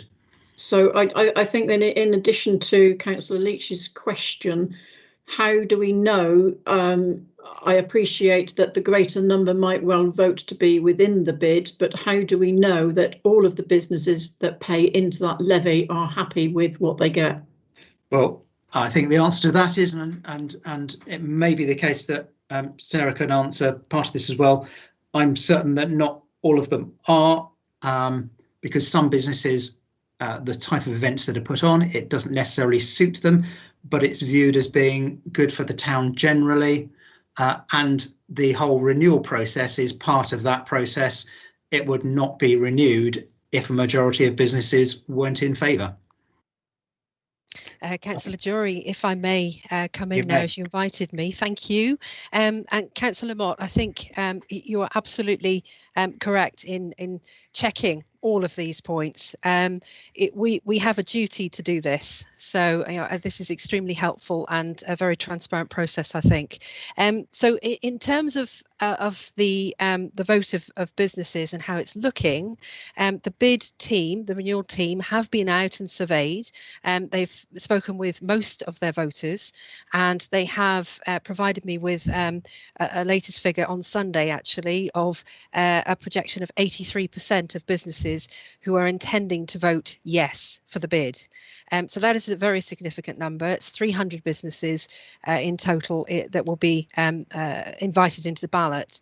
The other point that I'd like to share is the ballot process itself is extremely transparent. It is conducted independently by an organisation called Civica, who run most of the bid ballots across the UK. And just for a point of interest, there are currently 321 active live bids that are operating across the UK. So they're very experienced, and it is a process that is conducted with the utmost of professionalism. It is absolutely a majority of voters that turn out to ballot that by number and by the size of their premise, or rather rateable value. So it's a double lock-in, if you will, in terms of the ballot, that will carry the bid forward into a yes and a positive and start up for a further 5-year term. Or indeed, it could go the other way and businesses could vote no. But it's very much private sector led, business led, and as always with bids, they turn to our local authorities for support and also equal contributions. So there are a number of ways in which going forward we can be assured that businesses are also receiving the adequate support as they had voted for in the original ballot. Now, that ballot is due to take place across June and into July. It closes on the 15th of July, and we would find out the very next day from Civica whether or not businesses have voted for or against it. Thank you. Thank you, Sarah. Councillor Yellen, do you have a question? No, Leader, mine was a comment in debate. If you remember, we said I'd leave my hand up, so you didn't forget I was there. Yeah, I do remember. That's old age catching up with me. Councillor Pearce. Thank you, Leader. I'm just wondering, it says the bid area is going to be expanded to take in part of Plymouth Road. Is this the far end of Plymouth Road where the supermarkets are? Thank you, Councillor Leach. Sorry, Councillor. This, from what I understand, is not going as far as the supermarkets, but it's more focused on the other part of Plymouth Road where we have a number of B&Bs.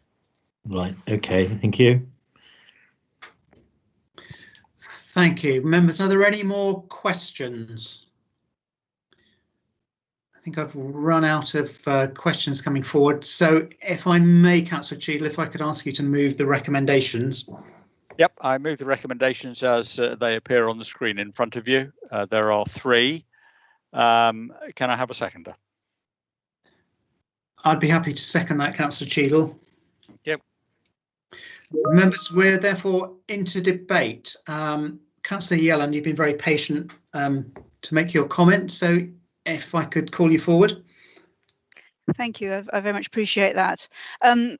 Yes, I mean, I certainly support the bid in Tavistock. I think it's a very important thing to help with the local economy, which does sort of widen, as has been already talked about a bit in the questions regarding the impact on the rest of the borough. And I did feel that as representing the other larger town, that and with Councillor Mott having referred particularly to Oakhampton, I do perhaps feel with one or two things that have been said that I would be dilatory if I didn't actually respond to some extent. The perception is that Tavistock has greater investment than the rest of the borough in terms of economic support for the high street. And that is what the public see, that is what the public understand, and equally that's what local traders in my particular area are also of that view. And it is quite difficult to refute that actually when we are looking at what the sums of money that we're looking to put in and support. And I do understand that those are a requirement of the bid process. I fully do understand that. And Oakhampton Town Council itself has been extremely grateful for all the support that's come forward from West Devon that has enabled the reopening of the high street safely during COVID. But we do need to be looking longer term, I think, and looking at what there could potentially be available. Town Council would certainly welcome a bid, but doesn't have the staffing capacity really to take it forward. We've got a very small member of staff, very capable, very competent, but it's just all to do with time. And I am also very minded that a lot of the outlets or the businesses in Oakhampton are in the businesses' properties, if you like, are in private ownership, whereas in Tavistock, a lot of them are actually owned by Tavistock Town Council. I know that Ms Gibson has already had a meeting with Town Council and the clerk, and she are sort of setting up another meeting to discuss and perhaps look at things with the bid going forward. But I do think it is really important that we do acknowledge this, that there is will be seen to be a disparity across the whole borough, and I think some thought perhaps does need to be given into what help and support can continue to be given to other areas and the other towns who will all still be needing to see their economy regenerated and revitalised once we kind of get past the COVID push, if you like, that we will actually be looking to see what can be done going forward to support the other towns and parish councils that do have businesses, do have outlets, but simply don't have the capacity within the localised council to be able to take it forward. Thank you. Thank you, Councillor Yelland, and I think you make some useful points. I'm sure from our perspective as the Borough Council and with our responsibility for placemaking, the ability to be able to deal with an organisation like the bid when we're talking about and to Tavistock Town Centre is really, really helpful and useful.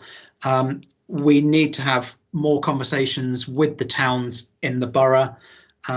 I personally think the bid is really a really important device for that, but I also appreciate that other towns may not be of a size that would enable the formation of a bid, because you do need a critical mass in order to get the income to make a bid business, a company, viable. So I think there may be other ways in which we can do that, but I'm certainly in favour of talking to the other towns about how we can help businesses within those towns in the recovery period. So I look forward to those discussions. Councillor Pearce. Thank you, Leader. I sincerely hope the members will support the recommendations, because the bid has done an incredible job in Tavistock, and I take on board what members from the north of the borough are saying about the other towns. I mean, I'm very much in favour of working to include the other towns, as we did with the car parking. We had meetings with the various town councils, which were very constructive, and they would welcome our input. But I don't think Tavistock's bid should be penalised because of what's not happening in other areas. And if we were not to support this, it would not give a very good message to the businesses in Tavistock and involved in the bid, because, you know, when you've got your main authority not supporting what has worked well over the last few years, and especially in recent years with the bid manager we've got in place now, it is so important this goes forward. And while I can understand the concerns of some members with the money that's being put in, when you look at it a 5-year period and what it can do, it is a very small amount, I think, for the benefits that we will get. I am aware of the concerns for the other towns, and it's something that I've already raised with senior officers and with Sarah, that is important in my community's role, that we do support these other businesses. And you know, with the changes to the corporate structure and everything, I'm pretty sure that we will be able to, you know, give help to the other towns. I was quite surprised at the comments that were made about the work that's done in Oakhampton, you know, with the Christmas lights and all that sort of thing, because it's always been my impression from what has come out of Oakhampton over recent years that the businesses have a difficulty in working together. And this is why there's no bid there and there's no Chamber of Commerce. So, I sincerely hope that we can get together with the town council and get something sorted out, because, it is a great shame that Campden is not getting the benefits business-wise. I mean, Councillor Yellen made the comment that there were more independent businesses, but you've got a number of major retailers there in Oakhampton, so it's just a matter of getting them all together and sorting things out. Anyway, I should be supporting the recommendations. I do have one concern, and that is over the levy being dropped for the full 5-year period, because as an authority, we don't know what sort of financial situation we're going to be in a couple of years' time. Central government are going to have to recover some of the money that they've borrowed for dealing with the COVID situation. And I would like to put forward an amendment that we renew the levy situation or the levy fee on an annual basis, so that if we find that things are picking up generally in the town, but we haven't got as much money as we would like to have in the years to come, that we can, have the ability to put forward a charge, a levy. So I don't know, Mr. White will be able to advise me, but I would like to put forward that amendment, actually, if I may, please. Thank you, Councillor Pearce. Mr. White, if we could have a look at adding that amendment, I think that would be a helpful first stage when we come round to looking at the vote. Do we need to check and see whether the proposer and the seconder are in favour, I guess? That's one option, Leader. Alternatively, if there's a seconder for the amendment as a standalone amendment, we would then be debating the amendment. So there's two options, really. It's whether there's a seconder for the amendment or whether the proposer and seconder, which are Councillor Cheadle and yourself, are willing to accept that.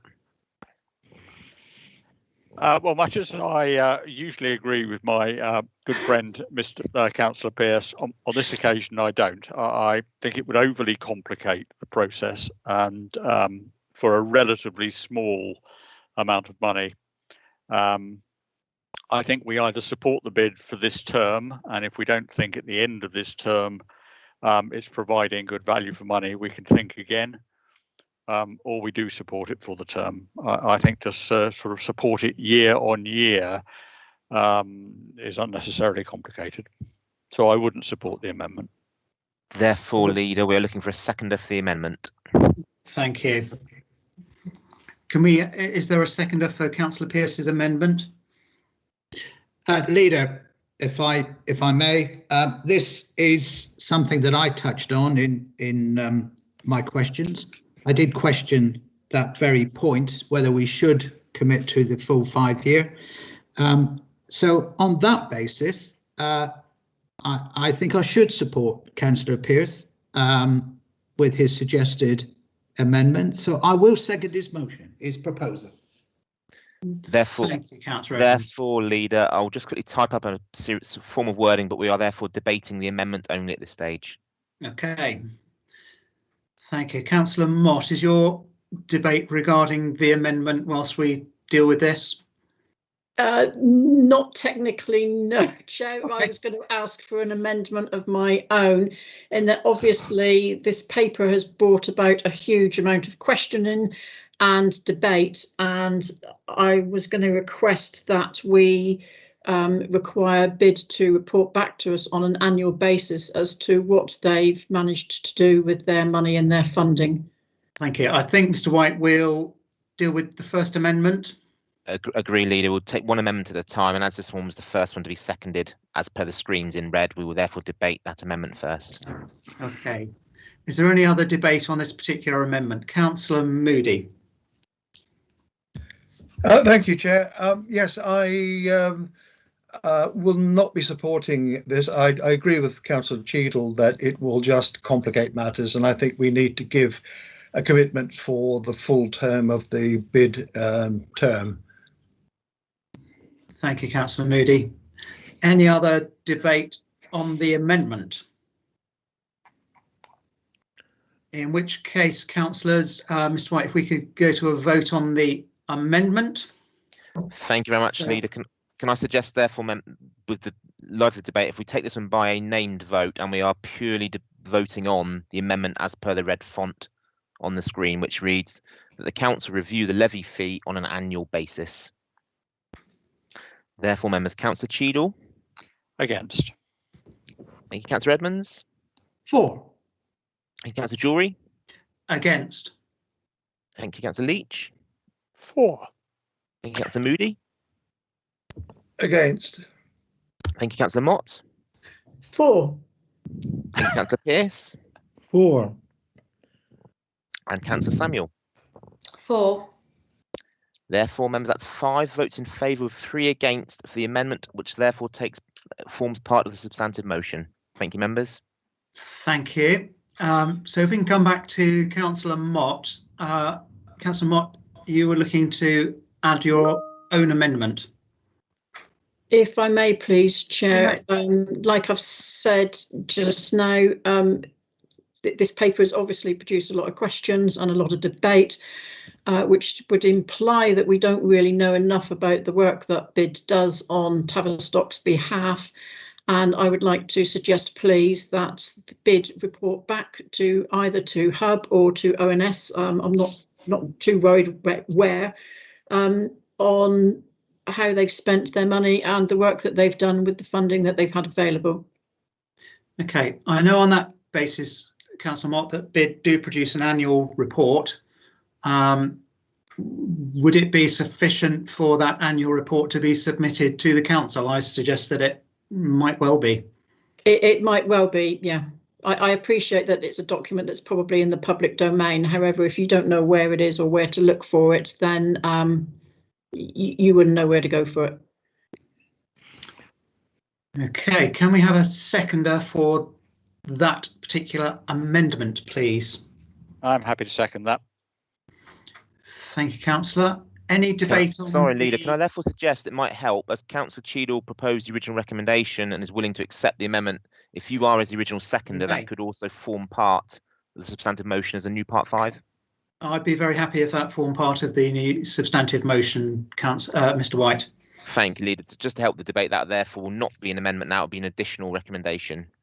OK. So we're continuing then to debate the full recommendation as it now stands on the screen. Councillor Ewings, did you want to add something to the debate?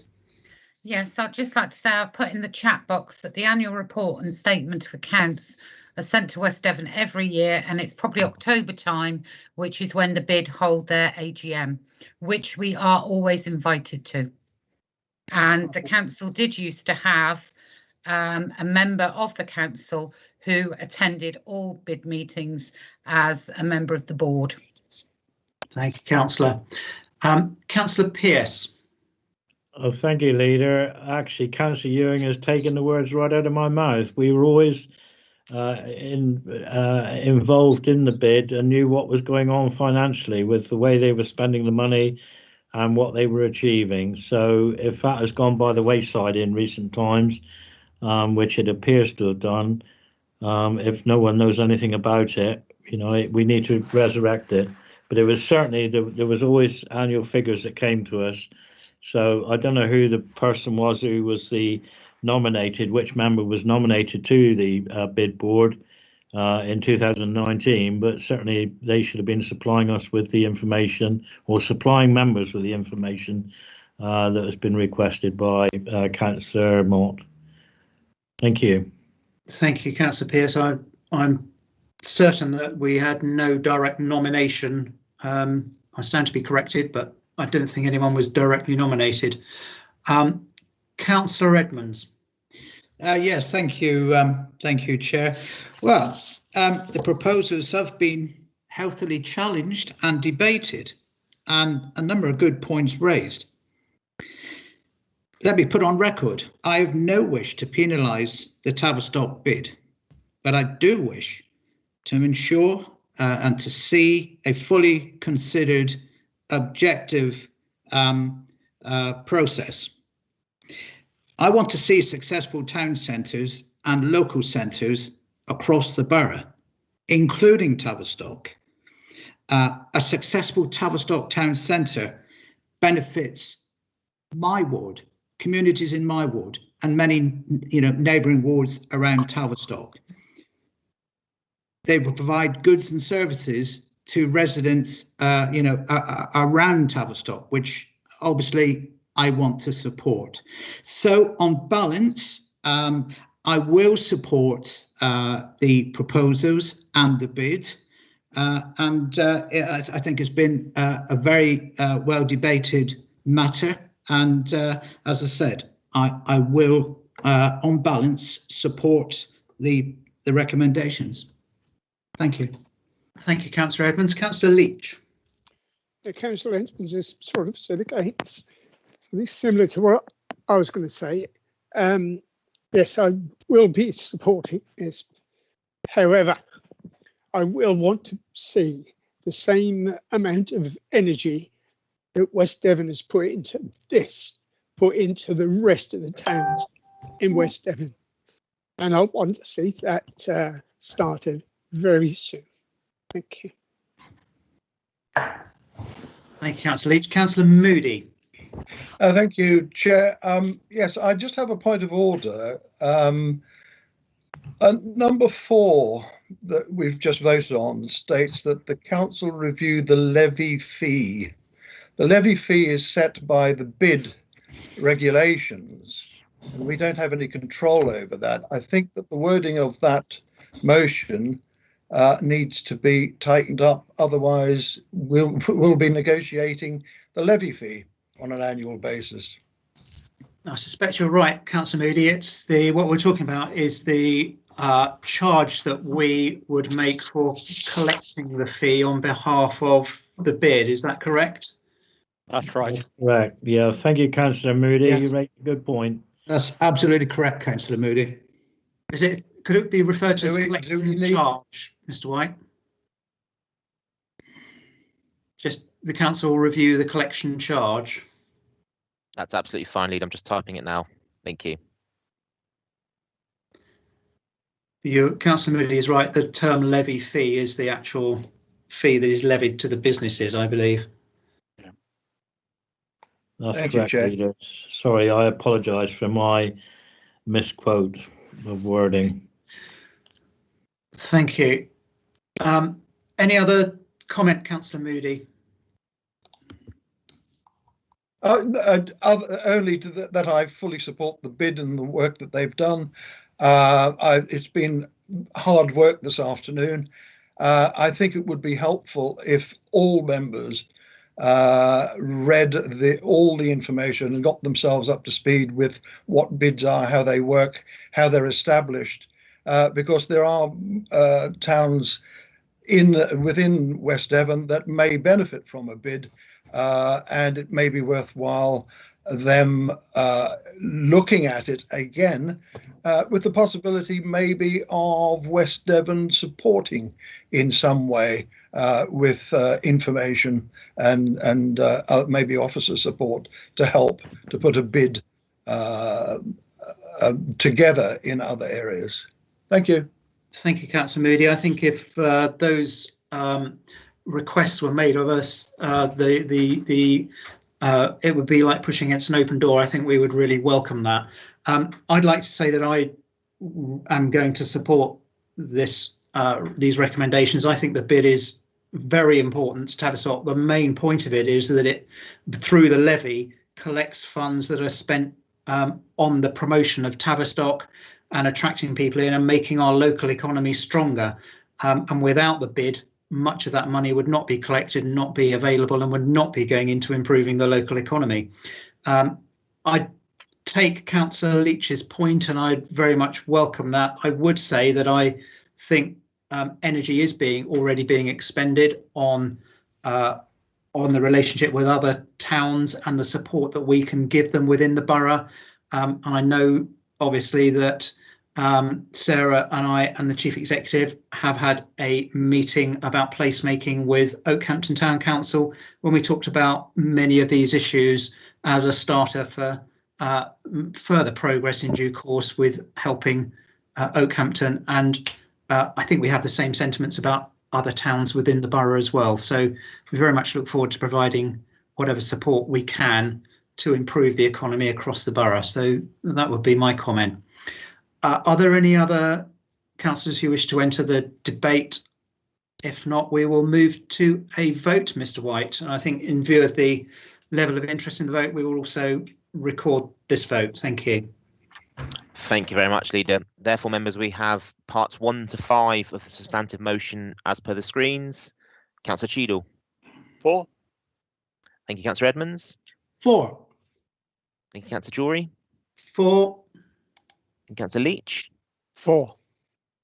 Thank you, Councillor Moody. 4. Thank you, Councillor Mott. Abstain. Thank you, Councillor Pearce.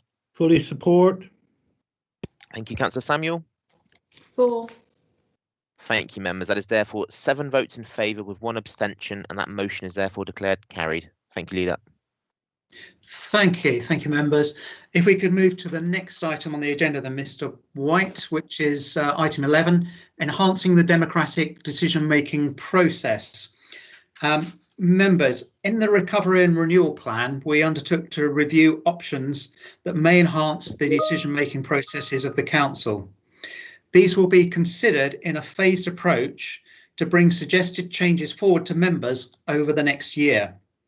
The paper in front of you represents phase 1 and seeks approval to bring forward changes to the calendar of meetings and to review the role and number of working groups.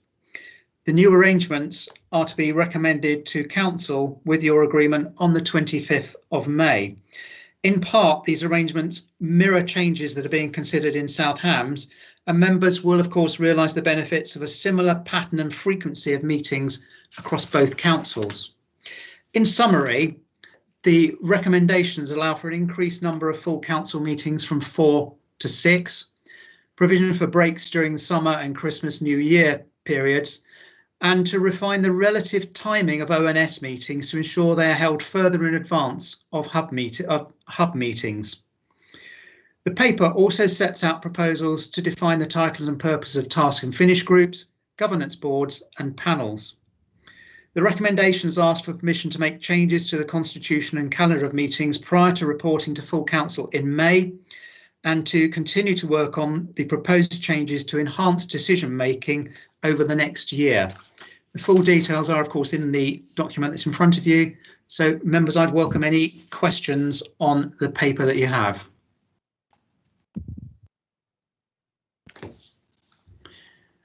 Councillor Moody. Thank you, Chair. I've got a couple of questions. Firstly, can someone confirm that the political parties working group has been disbanded, or is it still in existence? That's my first question. And I've got a couple more. Thank you. I'm not aware that it's been disbanded. I don't know whether Mr. White or Mr. Bates can add anything to that. For you, Leader, as it stands, it hasn't been disbanded. It was an annual council decision back in May 2019. But of course, as the other way for other groups and outside bodies, it will be a matter for ultimate determination at annual council at the end of next month. Thank you. Mr. Bates would like to comment, and I think I've got something to add as well. Thank you very much, Leader. Yes, Darryl got in just ahead of me. Yes, I think the proposition before us is that we would do a tidying up of the existing working groups, and the potential would be there for members at the annual council, as Darryl has just described, to decide on which working group should be established.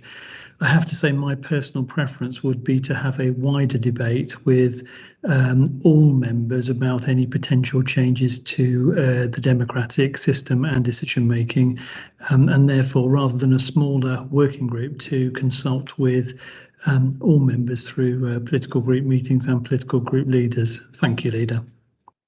Thank you. Does that help, Councillor Moody? Yes, thank you very much. My next question is under 3.2. Where am I? 3.2. Yes, the point recommendation 2 says instruct the Chief Executive and Director of Governance and Assurance to continue working on any further changes, etc. but in the text it says with the leader in full consultation. With the leader in full consultation with committee chairs and political group leaders prior to further reports being brought to Hub, and it says that at 3.2 and at 5.2. So is that so? I'm suggesting that the recommendation 2 should be amended. I'd take Mr. White's advice on that, but I think what the recommendation 2 is saying that the process will carry on as set out in section 3.2. So it's making that referral. I'm not sure it needs to be said twice. That's precisely the case. Oh, so okay. So as long as the 3.2 is, that the leader the recommendation. The recommendation does not mean that the chief executive and the director of governance can make those decisions. It's allowing them to bring the process forward and to further it in accordance with what's set out in section 3.2. I think we're agreed, Councillor. Thank you very much for that. And also, and under 4.2, is there a little typo there that says at 4.2, the second last line that says that to ensure that they are held for executive should be Hub. Yeah. For executive, read Hub. I had mentioned that specifically in my comments, but probably should have drawn more attention to it. It should read Hub. Thank you, Councillor. Okay. Yeah. Thank you. That's all. Thank you very much. Thank you, Councillor Cheadle. Yeah, thanks. Just referring back to Councillor Moody's point, I think the basis of the question was that we do have a political structures working group. I mean, it may not have sat for, well, I don't know if it's sat at all this term, but that unless I've got the thing wrong, I think that was the forum in which proposals to change the way that the council did its business were discussed. I may have got that wrong, but that was my impression of what that body was for. So I guess by bringing a paper like this forward, which hasn't been discussed by that body, where the writing's on the wall for the political structures working group, am I reading that right? Thank you, Councillor Cheadle. I think you probably are reading that right. I don't know whether Mr. Bates would like to comment on that.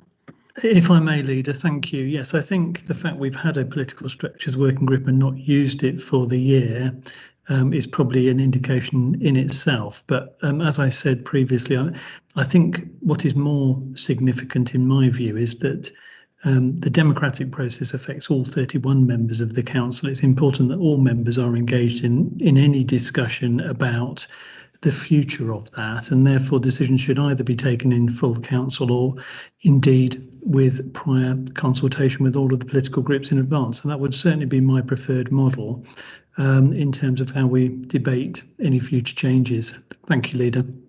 Thank you. And if I could just come back. Yes, you may. Just come back with one other point, which is putting the cart before the horse slightly. But in other forums, we have debated the way in which the new council might choose to operate. And one of those discussions has been around groups forming to support individual hub members. And those groups are not sort of in the scope of this paper. So, they're not probably task and finish groups, and they're not other groups as referenced in this paper. So once we've decided how the new council is going to operate, we may have to sort of revisit this paper and just tweak it a bit to make sure that, in a sense, we're following our own orders. I think so, Councillor Cheadle. Without wanting to prejudge anything, that may well be the case. So I'd certainly come back to that if that did pan out that way. Yeah, that's all. Thanks. Thank you. Any other questions, members? In which case, I'd like to propose the one more. Oh, sorry. Sorry, Councillor Moody. Sorry, Chair. Did you want to have another question? Chair.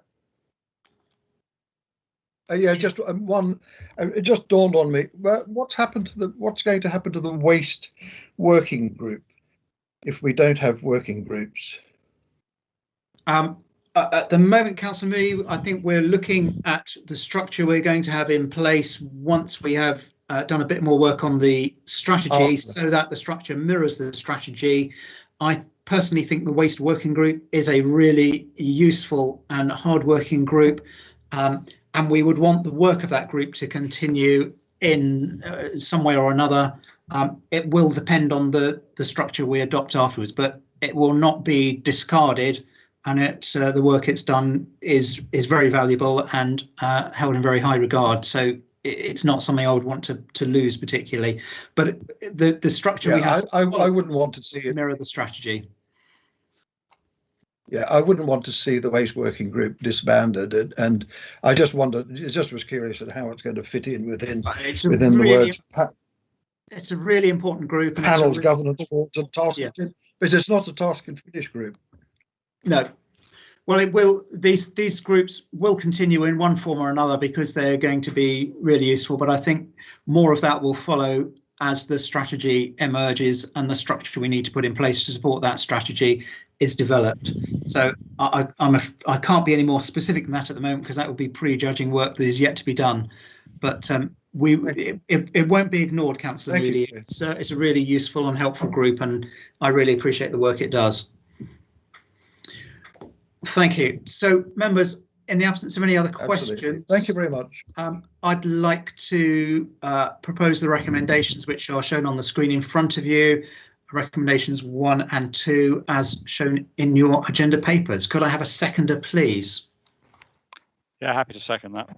Thank you, Councillor Cheadle. Members, we're into debate.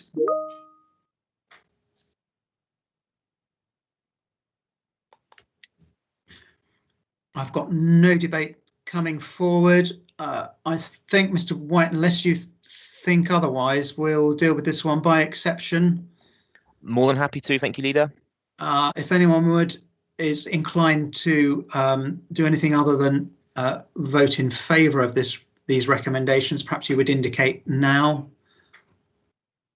I've got nothing coming forward, so I'm going to take that as a unanimous approval. Mr. White, thank you. Agree. Thank you, Leader. Thank you. If we could move on to the next item, which is item 12, Planning and Planning Enforcement Improvement Plan.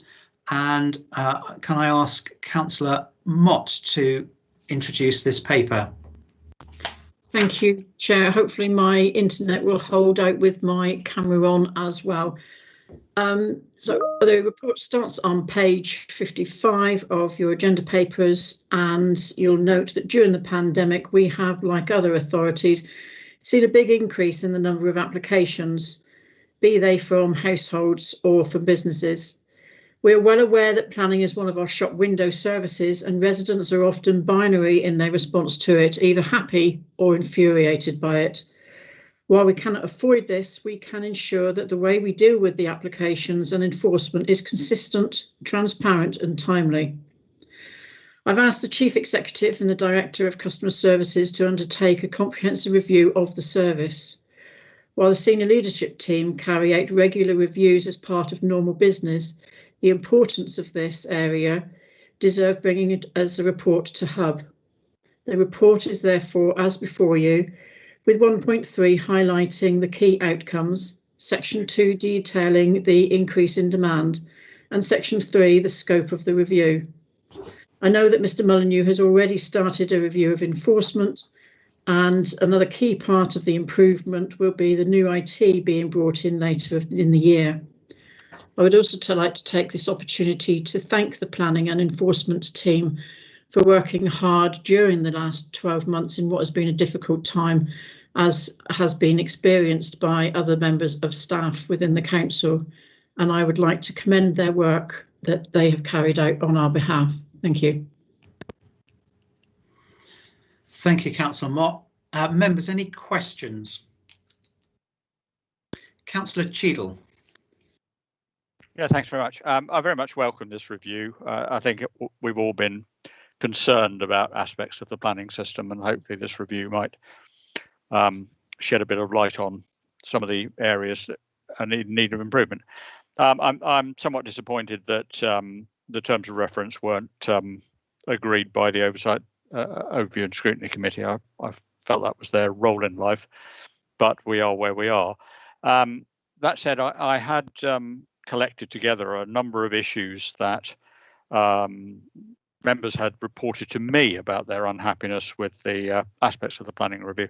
And I'd simply ask the lead member whether those questions have been registered with the review team and will be addressed as part of the review. Indeed, those questions and concerns have been raised as with Mr. Molyneux, and they will be looked into. And I say again to all members that if they have any problems with any aspect of the planning, be it officers not getting back to them, or they feel that they have problems within planning, for them to please either copy me in on any correspondence or to let me know so that I could look further into it for them.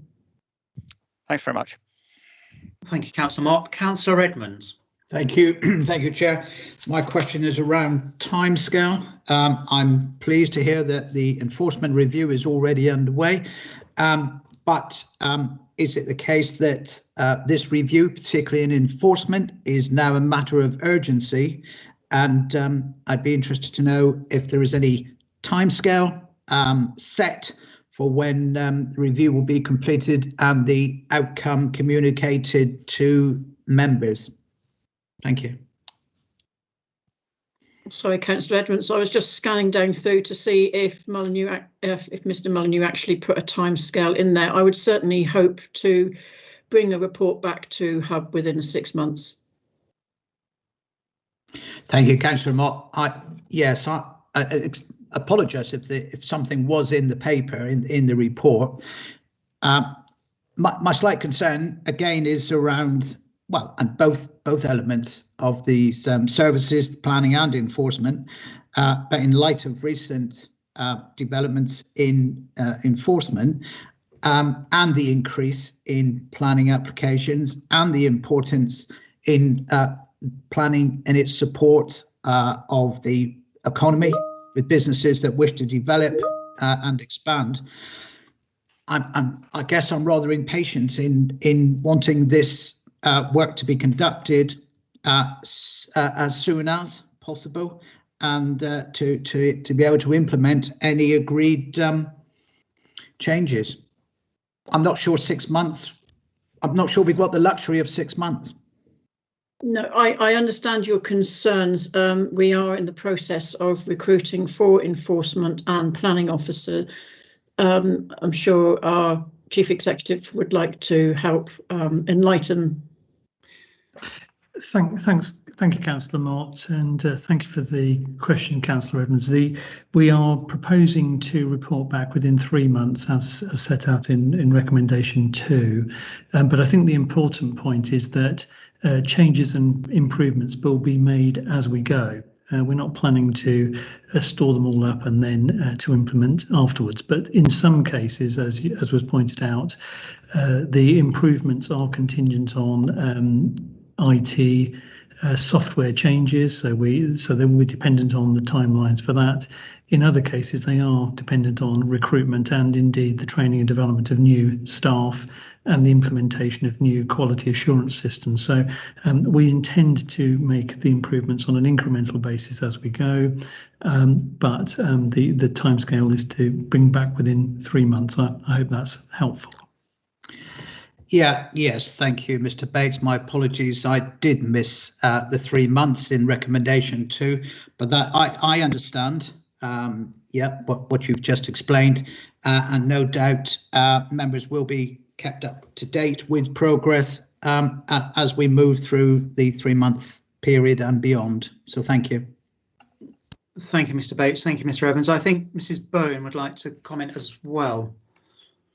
The chief executive's pipped me to the post. I was just going to clarify some timelines, and he said what I was going to say to do with we're time dependent on some other issues such as the IT system and the recruitment. So nothing else to add. Thank you. Thank you, Mrs. Bone. Any other questions, members? In which case, could I ask Councillor Mott to move the recommendations? Thank you, Chair. So as you can see on the screens in front of you and on page 55 of the report, however, it is with the minor amendment. Currently, performance is reported back to the Development Management and Licensing Committee on a regular basis, and that's what should have been in the original recommendation as opposed to ONS, because obviously ONS can call in any review that they want to when they see fit to do so. Therefore, I would like to recommend that the points 1 to 3 as displayed on the screen are the ones that are put forward. Thank you, Councillor Mott. Can we have a seconder, please? I'll second that, Leader. Thank you. Members, we're into debate. Any debate?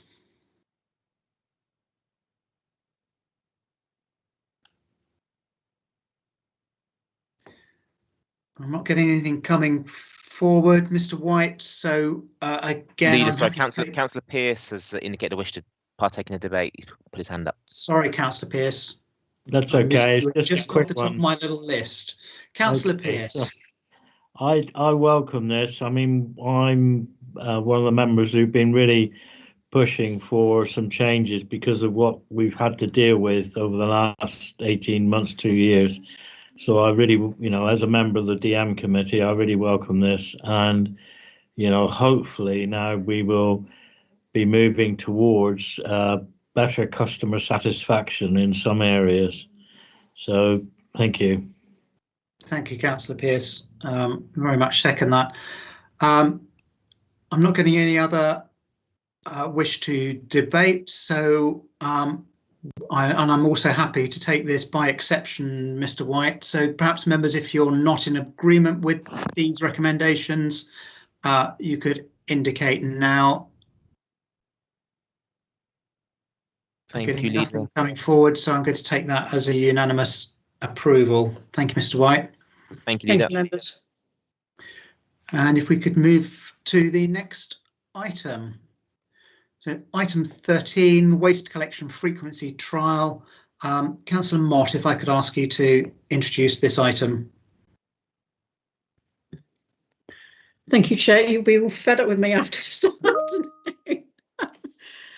So as you can see on your screens that we are recommending to the committee that we endorse the finding of the trial.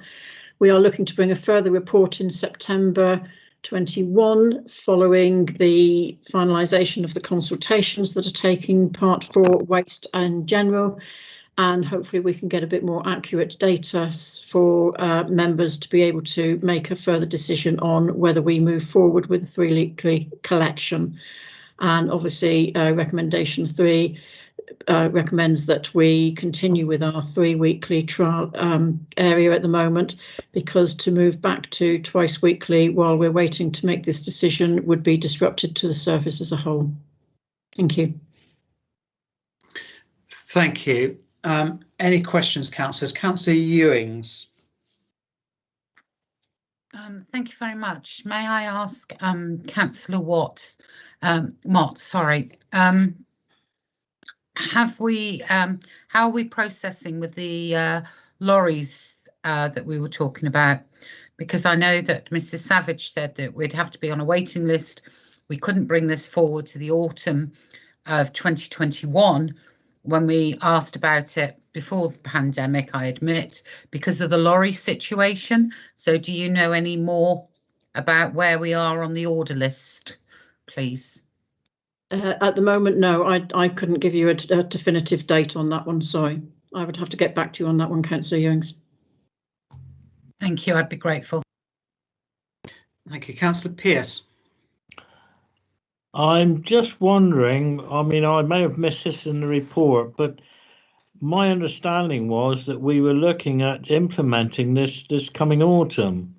If, you know, when the suitable information was coming forward from the trial. And now I see that the decision is being made in the autumn, and we're with a possible implementation next spring. That was indeed the intention, Councillor Pearce. However, with the information that we've been able to get, because of the, if you like, the inconsistency of the data that we've been able to get, in that our residual waste has increased along with the substantial increase in our recycling.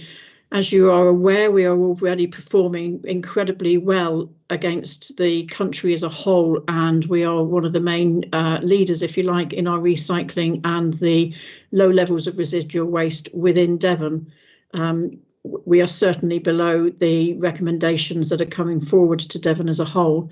So it's very difficult for us to make fast improvements, if you like. We would have liked to have seen more conclusive evidence to see that residual waste had dropped within the trial area. And while we have seen a recycling increase within the trial area, it's difficult to say whether the residual waste is solely down to the pandemic that we've experienced, because obviously people are having far more home deliveries, etc. So whether that is a contribution towards the increase in residual waste as well is difficult to be able to monitor. Therefore, that's why we've requested that we delay the decision until September, when we are able to get another 6 months worth of data, and we are also able to then take into account the wider strategy that is coming forward from central government for waste collection, and that might also help us to inform the decision. Could I come back, Leader, please? You may come back, Councillor Pearce. Is there, I'm wondering whether we could implement extra households into the trial, and whether that would be advantageous, because we know that there are some areas where recycling is a minor priority for some households. And I'm just wondering how we can get around encouraging them to recycle more rather than putting it in the residual waste. We were due to have some support from the, sorry, the neighbours escaped me, where we were going to have the advisors go around. As you know, we are part of the wider Keep Devon Tidy and the Devon Waste Board that meets with County. And we pay into that bar, and we were hoping to get some waste advisors down to be able to do house-to-house calls to find out how much they recycle, why they don't recycle if they don't, and what we can do to encourage that. That hasn't happened through the summer for obvious reasons. We are still due to have that work carried out. To bring more households within the trial area would be disruptive, because obviously we would then have to have another round change, etc. And to do that for 6 months would not be practical. That is why we are proposing to leave the trial area as it is and not bring in further changes to the round. Okay, Councillor Mott, thank you very much. Thank you, Leader. Thank you, councillors. Councillor Cheadle. Yes, I must admit I had some sympathy with the author of this report, because I had to write a report on the fact that we didn't know whether to believe the data that we were presenting or not, because of the extraordinary sort of COVID situation that we were going through at the time. I've got two questions though. One is, I note fly tipping has increased, and I wonder if that is a sort of COVID related increase, or is it, we think, perhaps something to do with the fact that we're collecting less frequently from some households? And the second question was, given that the trial will now not go ahead when we originally anticipated it might, has Mrs. Buckle and her team adjusted the anticipated savings that we were going to achieve by increasing the periodicity? So with regard to fly tipping, and I'm sure, yes, thank you, Mrs. Savage. I'm sure they'll jump in when I get this spectacularly wrong. Is that I don't know, I can't say, and that the levels of fly tipping has specifically increased because of the trial area. It seems to be a generic thing across the board. Don't forget, county had the tips closed. And certainly while we were in lockdown, there were no fly tips. And then all of a sudden in May, when everybody started to be able to get out again, and they had cleared through the shed and the loft and various other crevices that they had stuff lurking within, that we did see a bit of fly tipping before the tips were opened. Mrs. Savage, I'm sure you can answer that far more succinctly than I can. Thank you. Regarding the fly tips, we've got to remember that it's against a backdrop of national increases across Devon, increases across England over the past few years. So I don't think we can attribute it directly to the pandemic. Well, I'm pretty sure we can't, because I'm a firm believer that because members of the public are prevented from doing something doesn't turn them all into criminals. So I don't think that fly tipping has increased due to the waste collection frequencies. Would you like me to answer the question on vehicles as well? I just didn't quite get in there quickly enough when that question was raised by Councillor Pearce, or have we moved on from that? So vehicles, we haven't ordered any additional vehicles because obviously council haven't and the hub committee haven't made the decision yet. However, the good news is that these vehicles now, there is another provider of high quality vehicles similar to the ones that we've already got, whereas before we were kind of held to a it was a single provider in the market for that level of quality on those vehicles. So we do have more choice now. So the vehicles isn't quite such a pushing issue.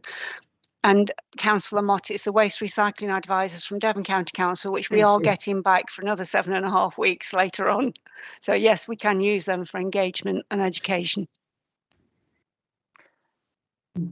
Thank you. So there was the question of whether the budget has been modified because of the delay in implementation. Yes. Do we need to bring Mrs. Buckle in for that one?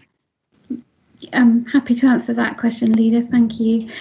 Yes, so the budget that was set at February Council in 2021 did include anticipated savings, possible savings of 50,000 for income from free weekly trials. So I think we would need to pick that up in the budget monitoring report for 21-22 to say that saving would be delayed. Thank you. Thank you, Mrs. Buckle. Thank you, Councillor Cheadle. Councillor Kemp. I was wanting to ask, please, is there an indication that illness was a factor in perhaps not collecting as much before and is improving or not improving at the moment?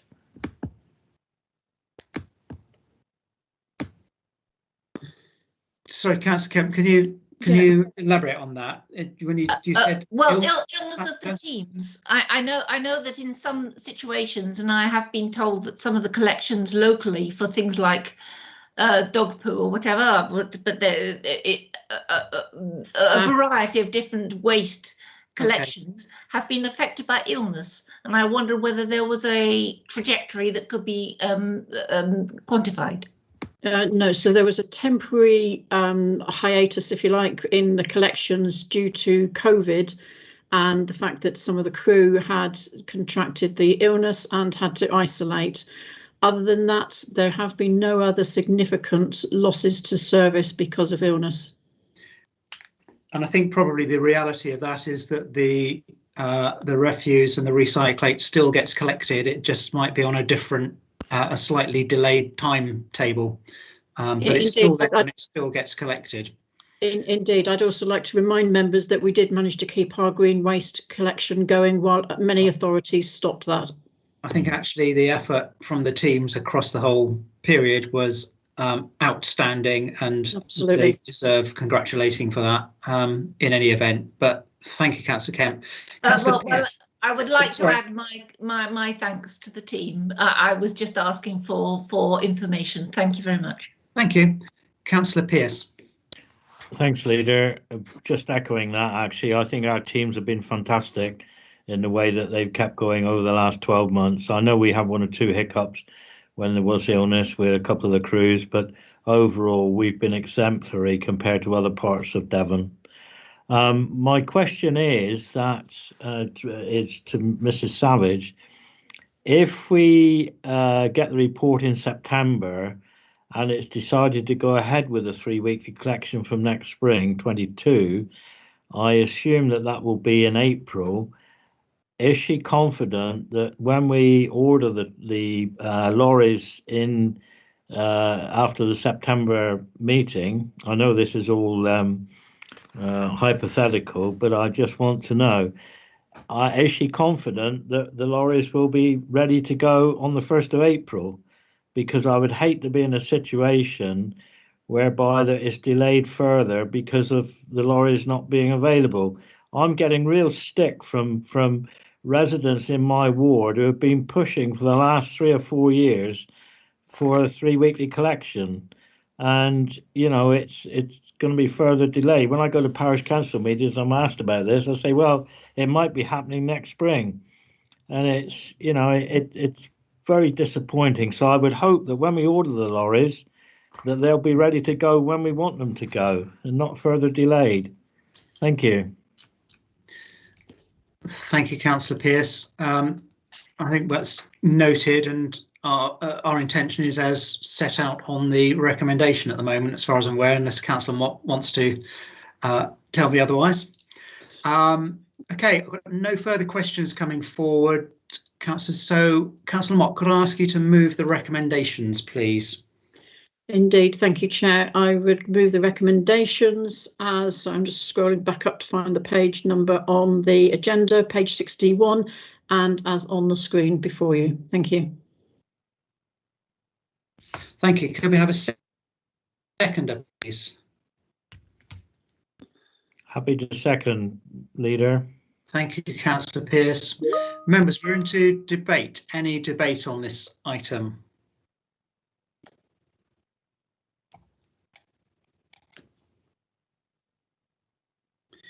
I've not got anything coming forward, so I think we must have exhausted the debate through some very good questioning.